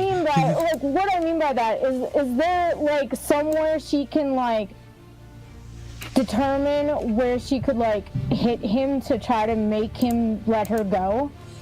Swing for the fences. Yeah, that would be an an attack attack. roll. Okay. Yeah, attack rolls decide that sort of She's stuff. gonna do it. Okay, hold on. I gotta think about this. Don't Emil's make me like- beat you. Like, please don't make me hit you in the face. Emil is just like Bang shaking the it. gate, frustrated. Strength roll, so that's 4 plus 4. Okay, here we go. Nope. That's 12. You start whacking at him, but his just armor's too solid. What am I thinking? Why is Arthea trying to hit him? She could just persuade him to put her down. God. Well, use your words. Let's see. Emil's gonna get on the walkie and try to see if he can call in. Like, what all came into this area? Like, was a bunch of cars and jeeps and stuff like that? It wasn't a very large group. Yeah, it was just a couple of jeeps worth to be able to transport the survivors. Okay. A handful Emil's gonna of start, medical personnel. Emil's gonna start yelling into his walkie, just like mission compromised, and he's gonna try to run outside the building and look for a ladder to the roof. Okay. Make a perception check to see if you can find one. I'm gonna try to employ Katara to help. Just like we need to find a way to the roof. Okay, yep, she's gonna come with. And she's gonna try. She's gonna go through and look with them. All right, so you're lending your aid to Emil. Yep. All right, so you have the help action. So Emil, make your check with advantage. Whatever. It's a 26 to find a ladder. 26. It takes some time, a good few minutes of running around the building. It's a large, mall complex kind of building. But you do eventually find some sort of utility ladder on the far side and are able to climb that to the roof. You see kind of the glass domes that form the skylights to both the atrium and the food court. Okay. And all the while, Emil is like yelling into the walkie, lost sight of the VIP, heard gunshots, trying to confirm, and all that kind of stuff, like trying to confirm his death, and is heading to the roof and is looking for the roof access that was in the food court. Yeah, I'm gonna be with you. All right, so Katara and Emil. For it. Real quick though, this is kind of upsetting. Like, you guys actually shouldn't be posting blame on me, because like I think it's Aiden.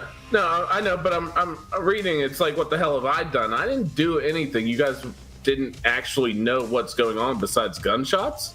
So I mean, like, She's assuming. She's not like. okay, well, Chelsea's just gonna say, okay, you guys go fight whatever you want. He's gonna get in a jeep and head back to the headquarters. All right. Because I have to confirm that Aiden did or did not kill my contact, because I have plans with Aiden, and if Aiden did kill my contact, then I will not like Aiden anymore.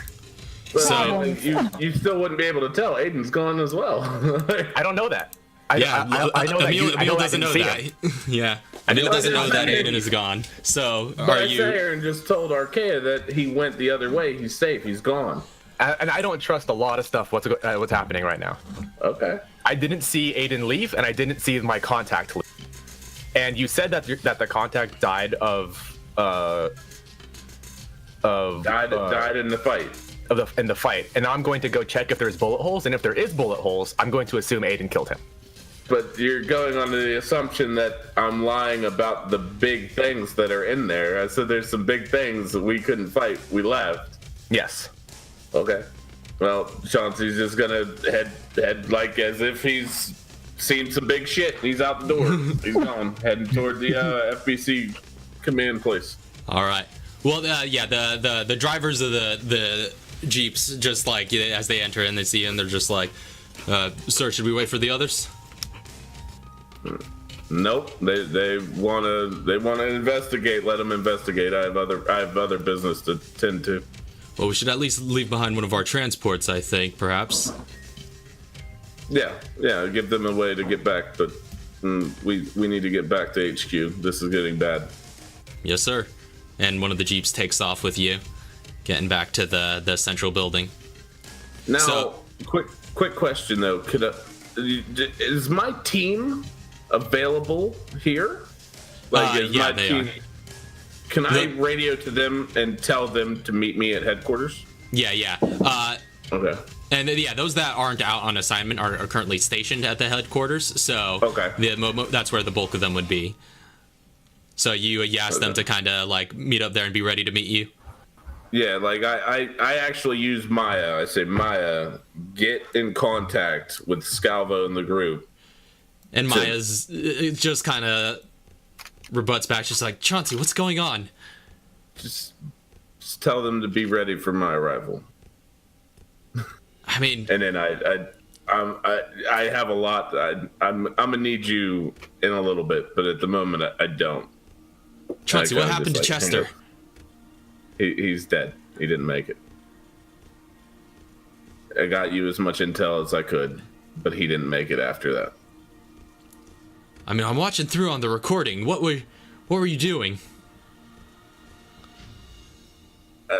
You'll find out. And then I disconnect. All right.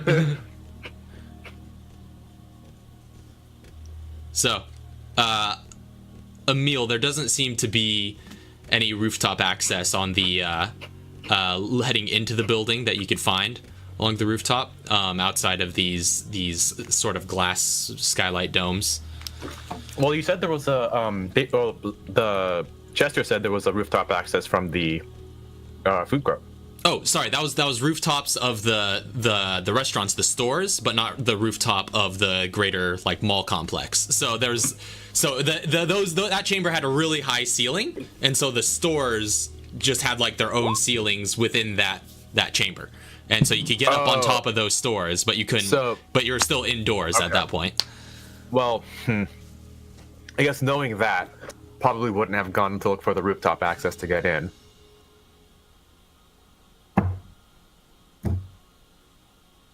Okay.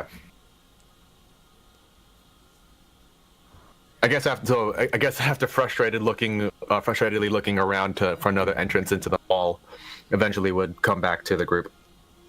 All right. At the front. So yeah, make your way back down the ladder and just check back in with the jeeps at the front. Only one of them's remaining. Meanwhile, Archaea's trying to lift the gate. Okay, so go ahead and make a strength check. Yeah, unfortunately, you just heave with all your might, and you cannot get this heavy piece of metal gate. And yeah, well, not to mention it's extremely large, and spans like. Imagine. Well, I mean, yeah, you guys. It was on the map on one of the previous episodes. It's like 50 feet across, so of metal. So yeah, she was getting more out of anger than she was out of predictability. Or never mind. She goes out and she meets up with Emil. Kind of pulls him aside, actually. What? Emil, I don't like this. I don't either. That's why we need to find Chauncey. We need to see what's going on. He's not going to tell us anything. We have to ask him anyways. If Aiden did anything to him, I don't know if I can trust Aiden. Why are we pinning it on Aiden? So I don't think Chauncey would kill an unarmed man. Fine. But I'm not putting blame on anybody until I know what's going on. You've seen the videos. Aiden. I've seen the videos, but I also know how Chauncey acts. Aiden will actively desecrate the body of anybody who is associated with bioterrorism.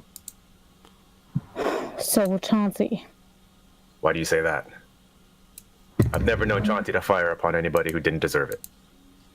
Well, all you have to, I don't know, Emil. I just know that I don't trust either one of them right now. They're both suspects. They were both there. Sure.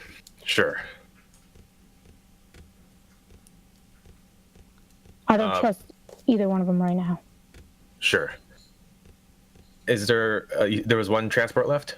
Yeah, there was one transport left, and this looks to be where a lot of those combat medics were kind of holed up. Yeah, there's kind of like a lot of the space is being taken. They kind of laid out the civilian who was infected, kind of in the back, and they look to be in the process of treating him with some herbs. At least we're able to save this guy. Yeah, he seems to have stabilized, sir. Good. We need to get back to the HQ. Yes, sir. You heard the man. Let's go. All aboard.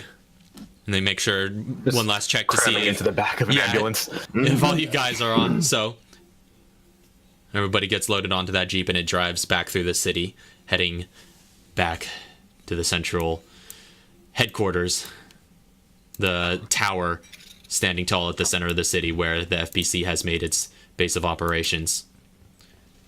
So, you guys on the drive back up there see the cluttered and chaotic streets that you'd passed through on your travel up to the mall. And it's rather crowded, and so the vehicle has to move rather slowly through, just dodging past obstacles and various crashed cars and debris that's scattered along the streets. But, given some time, not a lot of time, you eventually make it back to the HQ building.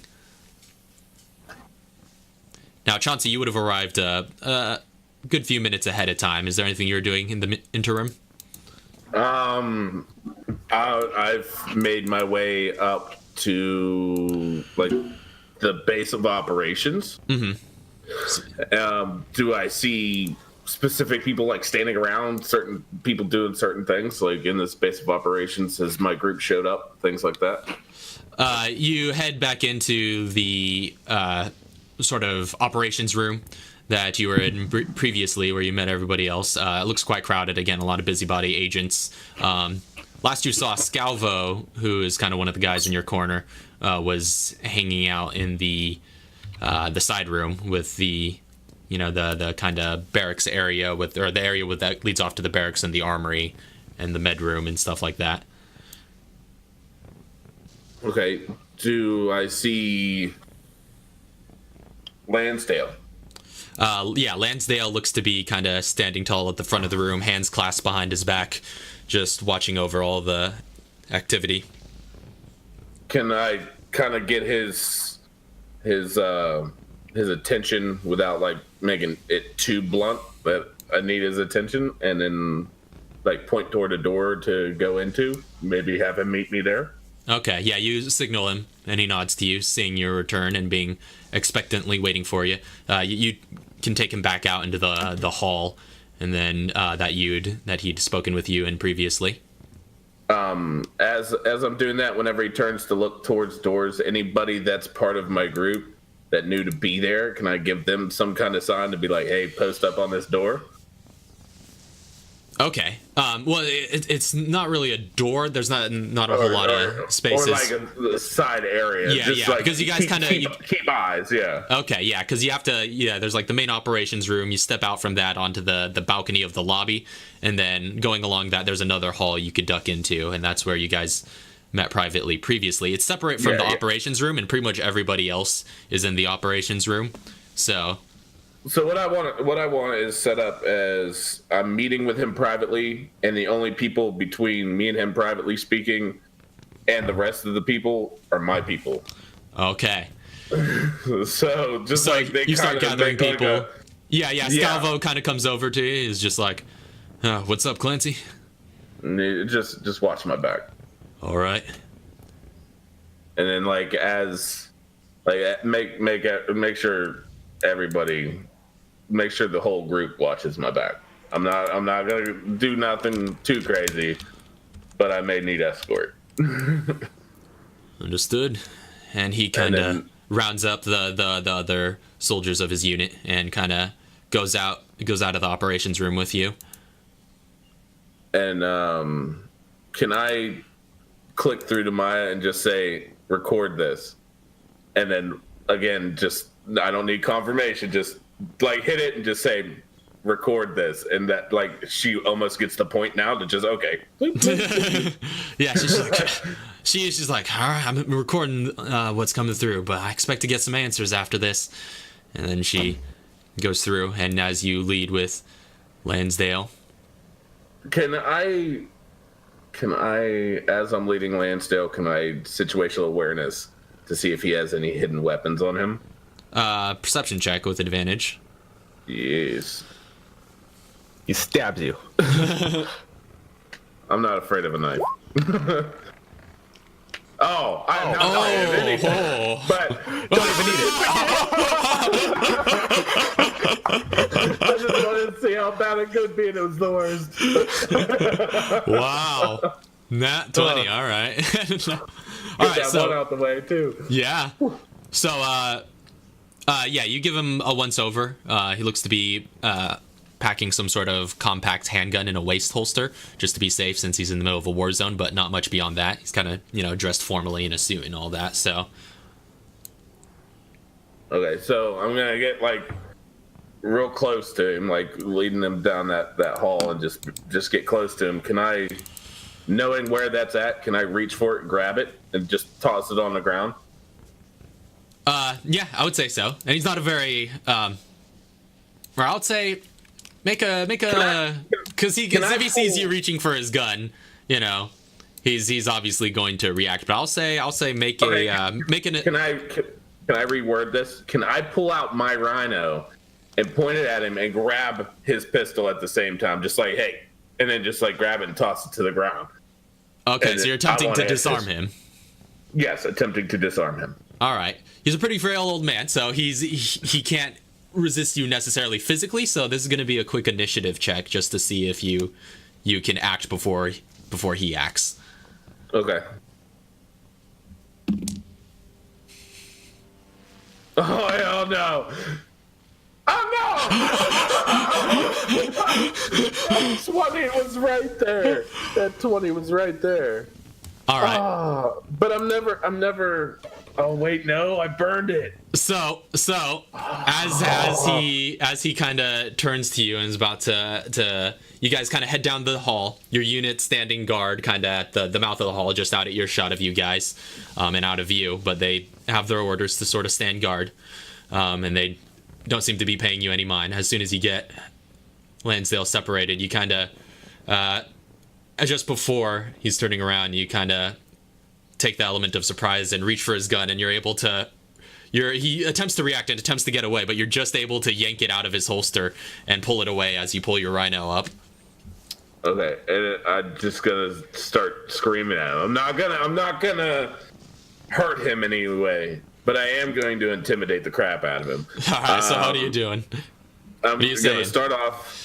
I need answers. I want to know why I killed somebody that didn't need to die. I want to know what is going on here and why I'm a part of this. And just start rattling off things, like not even giving him time to answer. But if he's answering, it's being recorded. Like I don't I don't physically need the knowledge. I want Maya to get the knowledge. And Lansdale is just like observing all this. He's just like, "What are you on about, Chauncey? I am your superior, and you have just stripped me of my weapon." You're no superior of mine. This does not reflect well on you, Chauncey. Neither does killing an innocent man. But I did that, and I'm not afraid to do it again if you're thinking that you're innocent. I don't know how you plan to substantiate any sort of claims that you might make in order to get away with what you're trying to get away with. You're not thinking about how deep I've gotten into this Veltro stuff already. I've taken out their lead financial advisors. I've just killed a defector that spilled all his guts about the whole situation. And you don't think that I can put two and two together? And I have it all recorded.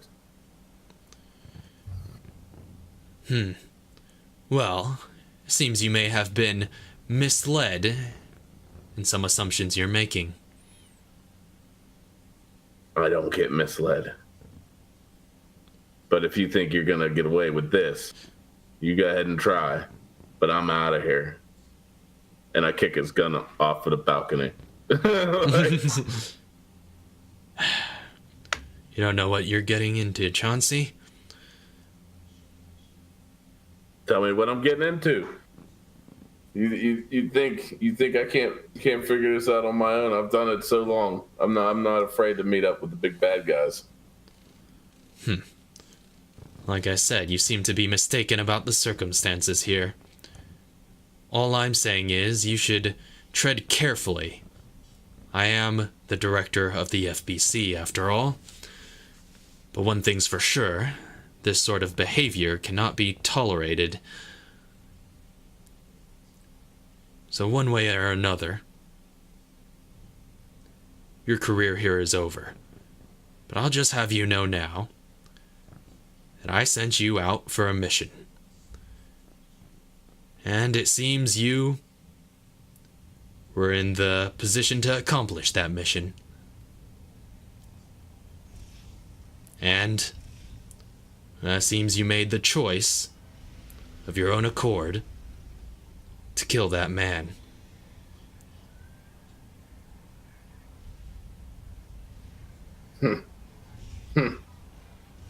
Yeah, I killed that man. I killed that man under direct orders. Me and you both know this. Huh. I never said anything of the sort. I don't know what sort of claims you're trying to make, Chauncey.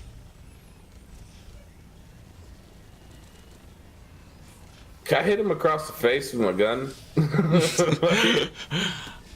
I will say, just not dealing. What is it? I want to do more KO style damage than like death damage. I just want to batter him a little bit, you know. Maybe hit him somewhere. Hit it. Yeah, I just want to hit him.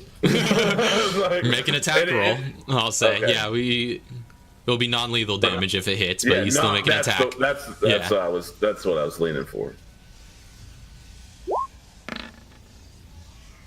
Oh, come on!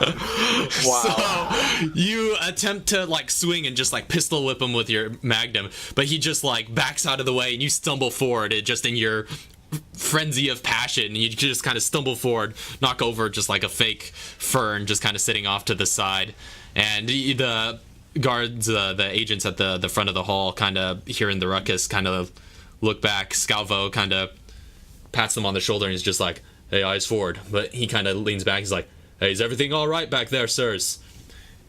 And Lansdale, just with his hands kind of clasped behind his back, walks around you. And he's like, "Oh," and kind of now seeing that, you know, Scalvo's looking back in this direction, he kind of gets within eyesight of him. He's like, "Everything's fine.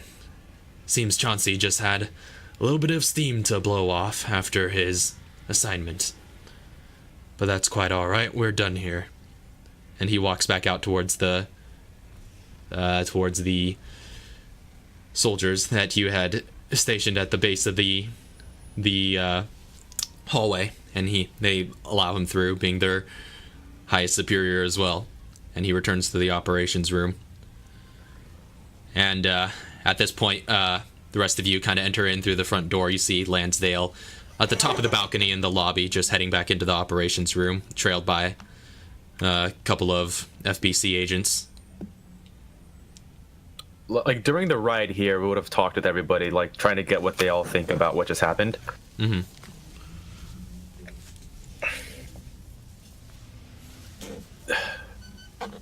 Arkea. Yes. Okay, Katara. I'm here. Sorry. Yes. So what do you all make of this? Listen, the way I think about it, for one, I don't even work here. This wasn't my mission. I came along because help was needed. The package, whatever, this person is dead. According to Chauncey, there was a big fight that happened with creatures. Aiden, you know, I don't know, but the person's dead. It's not really my problem, because I came here to help the rest of you out, at least get something done so everybody's alive. That's about it. And that's where I stand with things. Now, I know I know that, you know, on the radio when you were talking with Chauncey, you kind of hinted that something wasn't right. But whatever happened, happened. That's all I'm gonna say. This has nothing to do with me in the slightest in terms of, I guess, FBC assignments. Fair. Archaea. She looks over at you. Doesn't say anything. Fair. For a moment. And then she says, Emil, you know how I feel about it. I don't know what happened back there. I don't know if it was Chauncey, Aiden, or if what Chauncey says is true. But all I know is that one of them is responsible. And Responsible for what? responsible for whatever happened back there. Don't you find it a little strange that Chauncey was the only one to come out of that? I do. That's why I tried to go back in. I mean, Chester, not available to plead his case. Aiden, gone in the wind. Can't say I'm surprised. So, we've got a problem. But how do you feel? How do I feel? Well, that depends, Emil. That really depends That your on... father figure killed an innocent man. You keep saying that... Well, I mean... I don't know. I don't know how to feel. I'm scared. Now, we had this conversation about trust. I don't know if I can trust... anybody. I only trust what they do. Well, I don't know what's going to happen between either one of them now. I don't trust Aiden as far as I can throw him. But You can't throw anything, Archaea. You've tried. she kind of looks down, sad. But then she looks back up at you and goes, I can't trust Aiden, okay? I don't know him well enough to trust him. I've trusted Chauncey since the day he took me home. Now, that trust, depending on how this all turns out, could have been broken. And it hurts. I'm not gonna lie. So you think potentially Chauncey had something to do with it? I either think Chauncey or Aiden did. I don't believe this creature crap. I believe one of them killed that man. And then we get to the headquarters and we see Lansdale coming out. Yeah, you see Lansdale kind of entering into the operations room, those double doors at the top of the staircases. As we're passing, I'm just going to say, sir, I apologize, the mission failed. Do you know where Chauncey is? Chauncey is just in this hall off to the side. But, don't worry, at least we saved more civilians than we lost on this day. You've done an admirable job today, Emil. And all of you. Chauncey included. And he kind of disappears back into the operations room. As he finishes this sort of speech from the top of the stairs high above you guys. Can I insight him? Sure, make an insight check.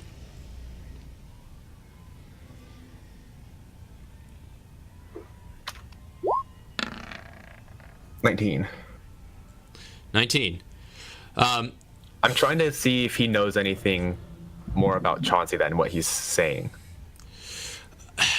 You get the sense that he probably knows a little bit more than what he's saying, but he's very hard to read, especially just being essentially a career politician, you know, the kind of power-seeking type. He knows how to keep his cards close to the chest, and you recognize this. You've seen plenty of it in your day. You recognize... That's what I'm trying to get at. Yeah, you recognize bureaucracy when you see it. You know that he's withholding anything, or you do know that he's withholding information, but you also kind of know that he's probably always withholding information when he's talking to anybody.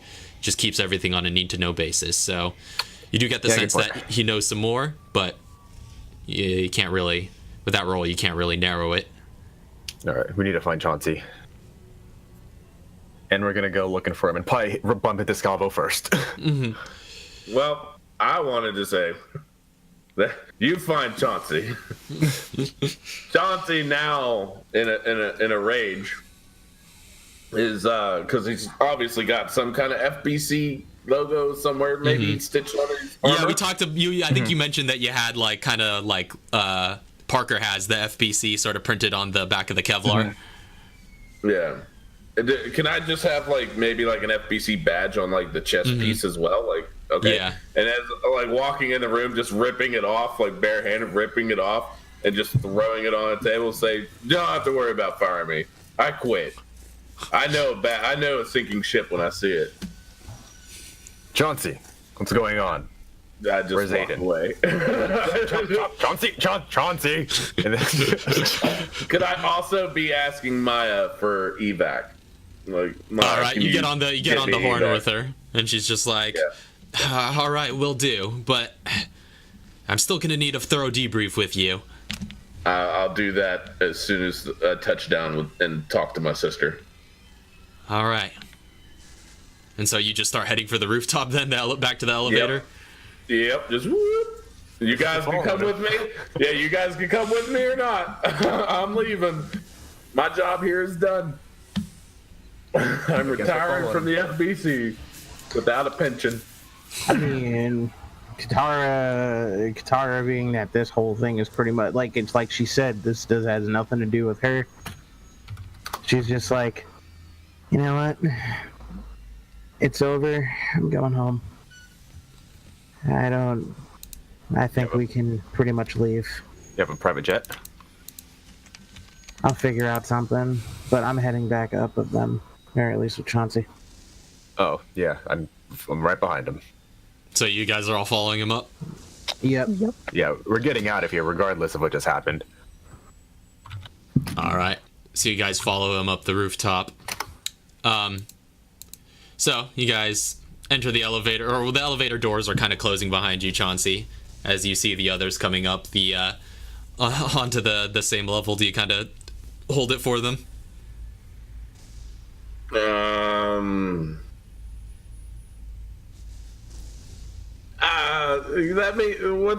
I turn and I see their faces. What kind of describe the looks on your guys' faces? If you guys can persuade me with the look on your face of me turning around and just going, yep, like with this pissed off look on my face, give me a look. Emil's got a 6 Describe it to me. charisma. I want a verbal one. I want to see you verbally roll this at me. Oh no. Emil looks like he's got a 6 charisma and he's coming right at you with it. Okay. So you, if you look at Katara's face, she doesn't give a shit. she is literally just kind of like, whatever, I don't care, I just want to go home. That's her face. She has nothing to want to do with this. Okay, so I see the ride or die. Yep.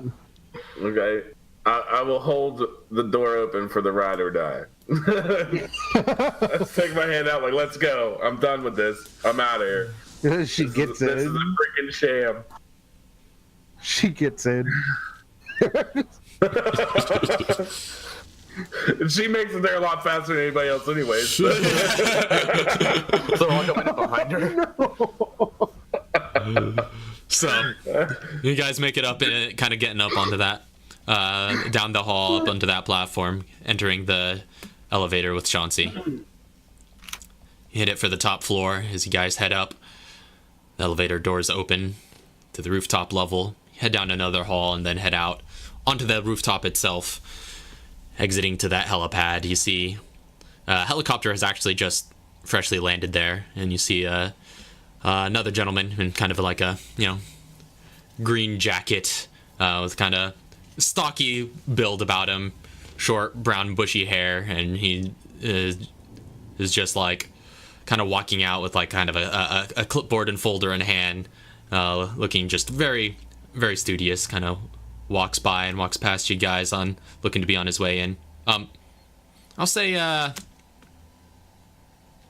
anybody who bothers can make a quick, I'll just say history check. Okay. I want to do it. Whoever's got the best history, please roll.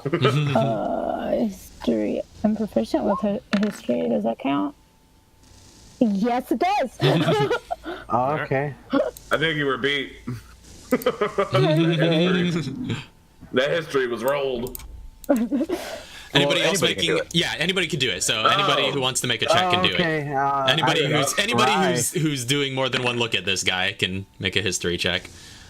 Right, just more than one look. I'm not rolling in. All right, yeah, Chauncey's disinterested. You're just focused right now as you're moving forward. But all the rest of you kind of do a double take at him, and it's just like he seems very familiar. But you recognize him now. You've seen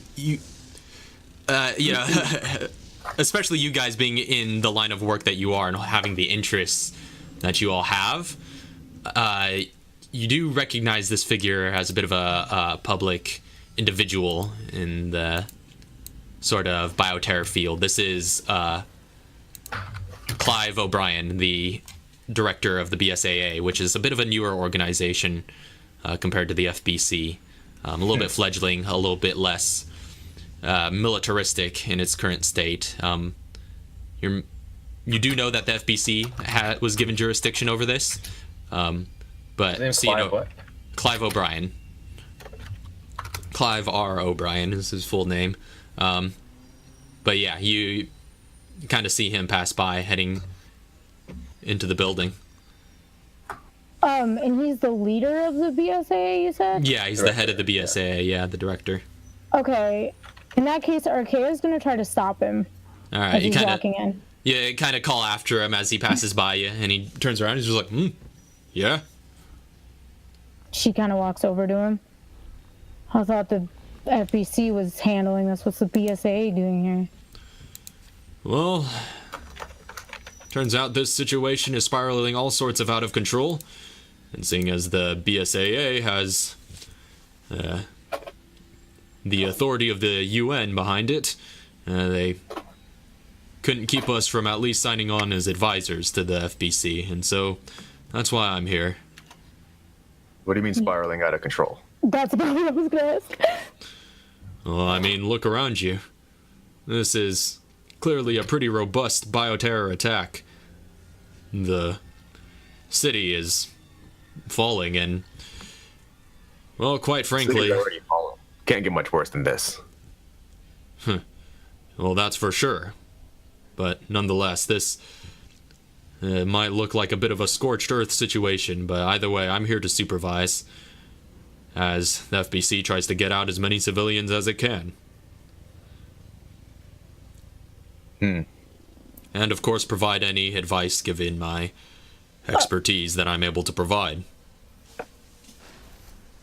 I'm gonna inside him. Alright, make an insight check. Are you saying that Terra Grigi is already enough of a lost cause that you don't want to save it? I never said that. I would like to save it if at all possible, but unfortunately, like I said, it's not my call to make. I'm only an advisor here. My powers are limited. 12. So, well, I mean, he seems pretty forthright. He seems like a jolly old fella. Well, I have a question for you then. Yeah, what's that? I'm sorry, I don't believe I caught any of your names. I guess you must have recognized me. I am Clive R. O'Brien. No, I'm Archaea. Archaea. Yeah. I'm Emil. I work for the FBC. Alright. None of the rest of you introducing yourselves?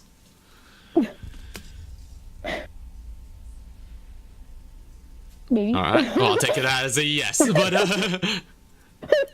it's just like, well, pleased to meet you. Well.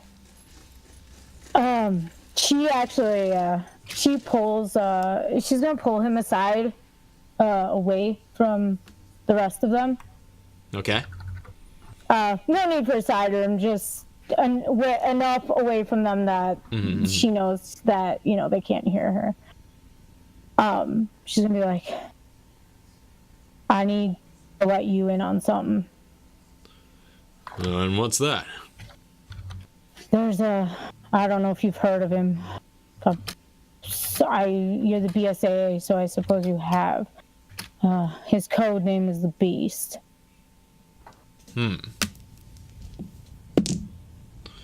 Rings a bell, but can't say I know too much about that. Okay. Well, just make sure that you know that he's here and he's potentially dangerous. Understood. And just wanted you to know that. Make sure that you keep your people safe, because unfortunately, I have to say that man, I have a deeper connection than most. I understand. Well, I'll do the best that I can to save as many lives as I can, but again, my role here is very indirect, so I'll take it under advisement and be sure to relay that information to the FBC personnel that are in charge here. Thank you. He's my father, so I feel responsible. I'm sorry? He's my father. Most interesting. So, I just want you, I feel responsible. I understand. Well, I wish you the best of luck. Likewise, at least it seems you're getting out of this city, whereas I'm just now heading in. Well, keep your head up and make sure, you stay safe. And she walks off back to Emil. All right. So you rejoin the rest of them? Yep. Emil's already gone with Yeah. Chauncey into whatever vehicle we're in. Boarding the helicopter if that's where they're going. All right. So you all board onto the helicopter and start. Chauncey.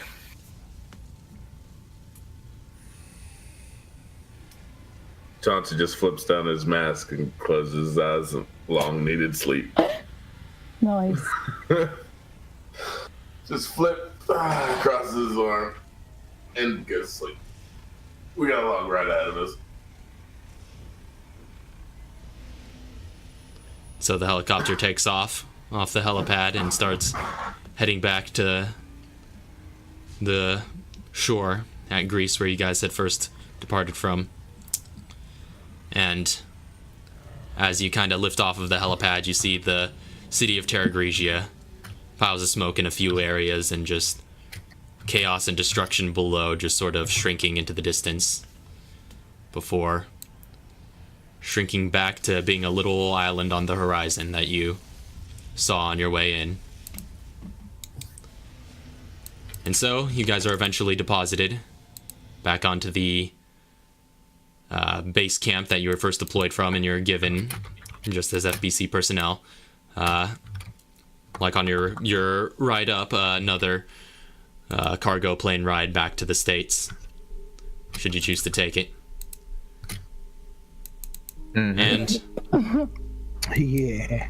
you guys eventually get back over the next couple of days and return back to your day-to-day lives.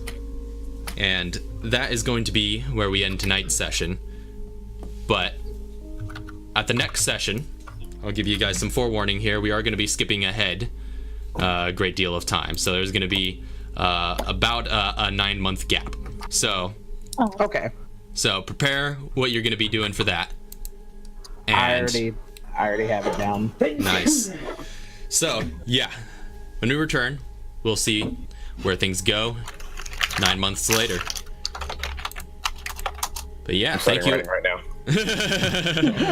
Yeah, and if you guys need to resolve anything just like in the immediate aftermath, we'll be able to do that as well. Of course, that's just going to be a part of the whole 9 months. So, yeah, prepare for that. And thank you all very much, everybody who may have been watching. That was quite an intense episode. That was interesting how that turned out. But we'll be back next week in the same time slot, or at least we're planning to. And until then, we'll see you guys next time. Peace. Squared. Have a good night. God bless. Good night, sweet dreams, all the good things.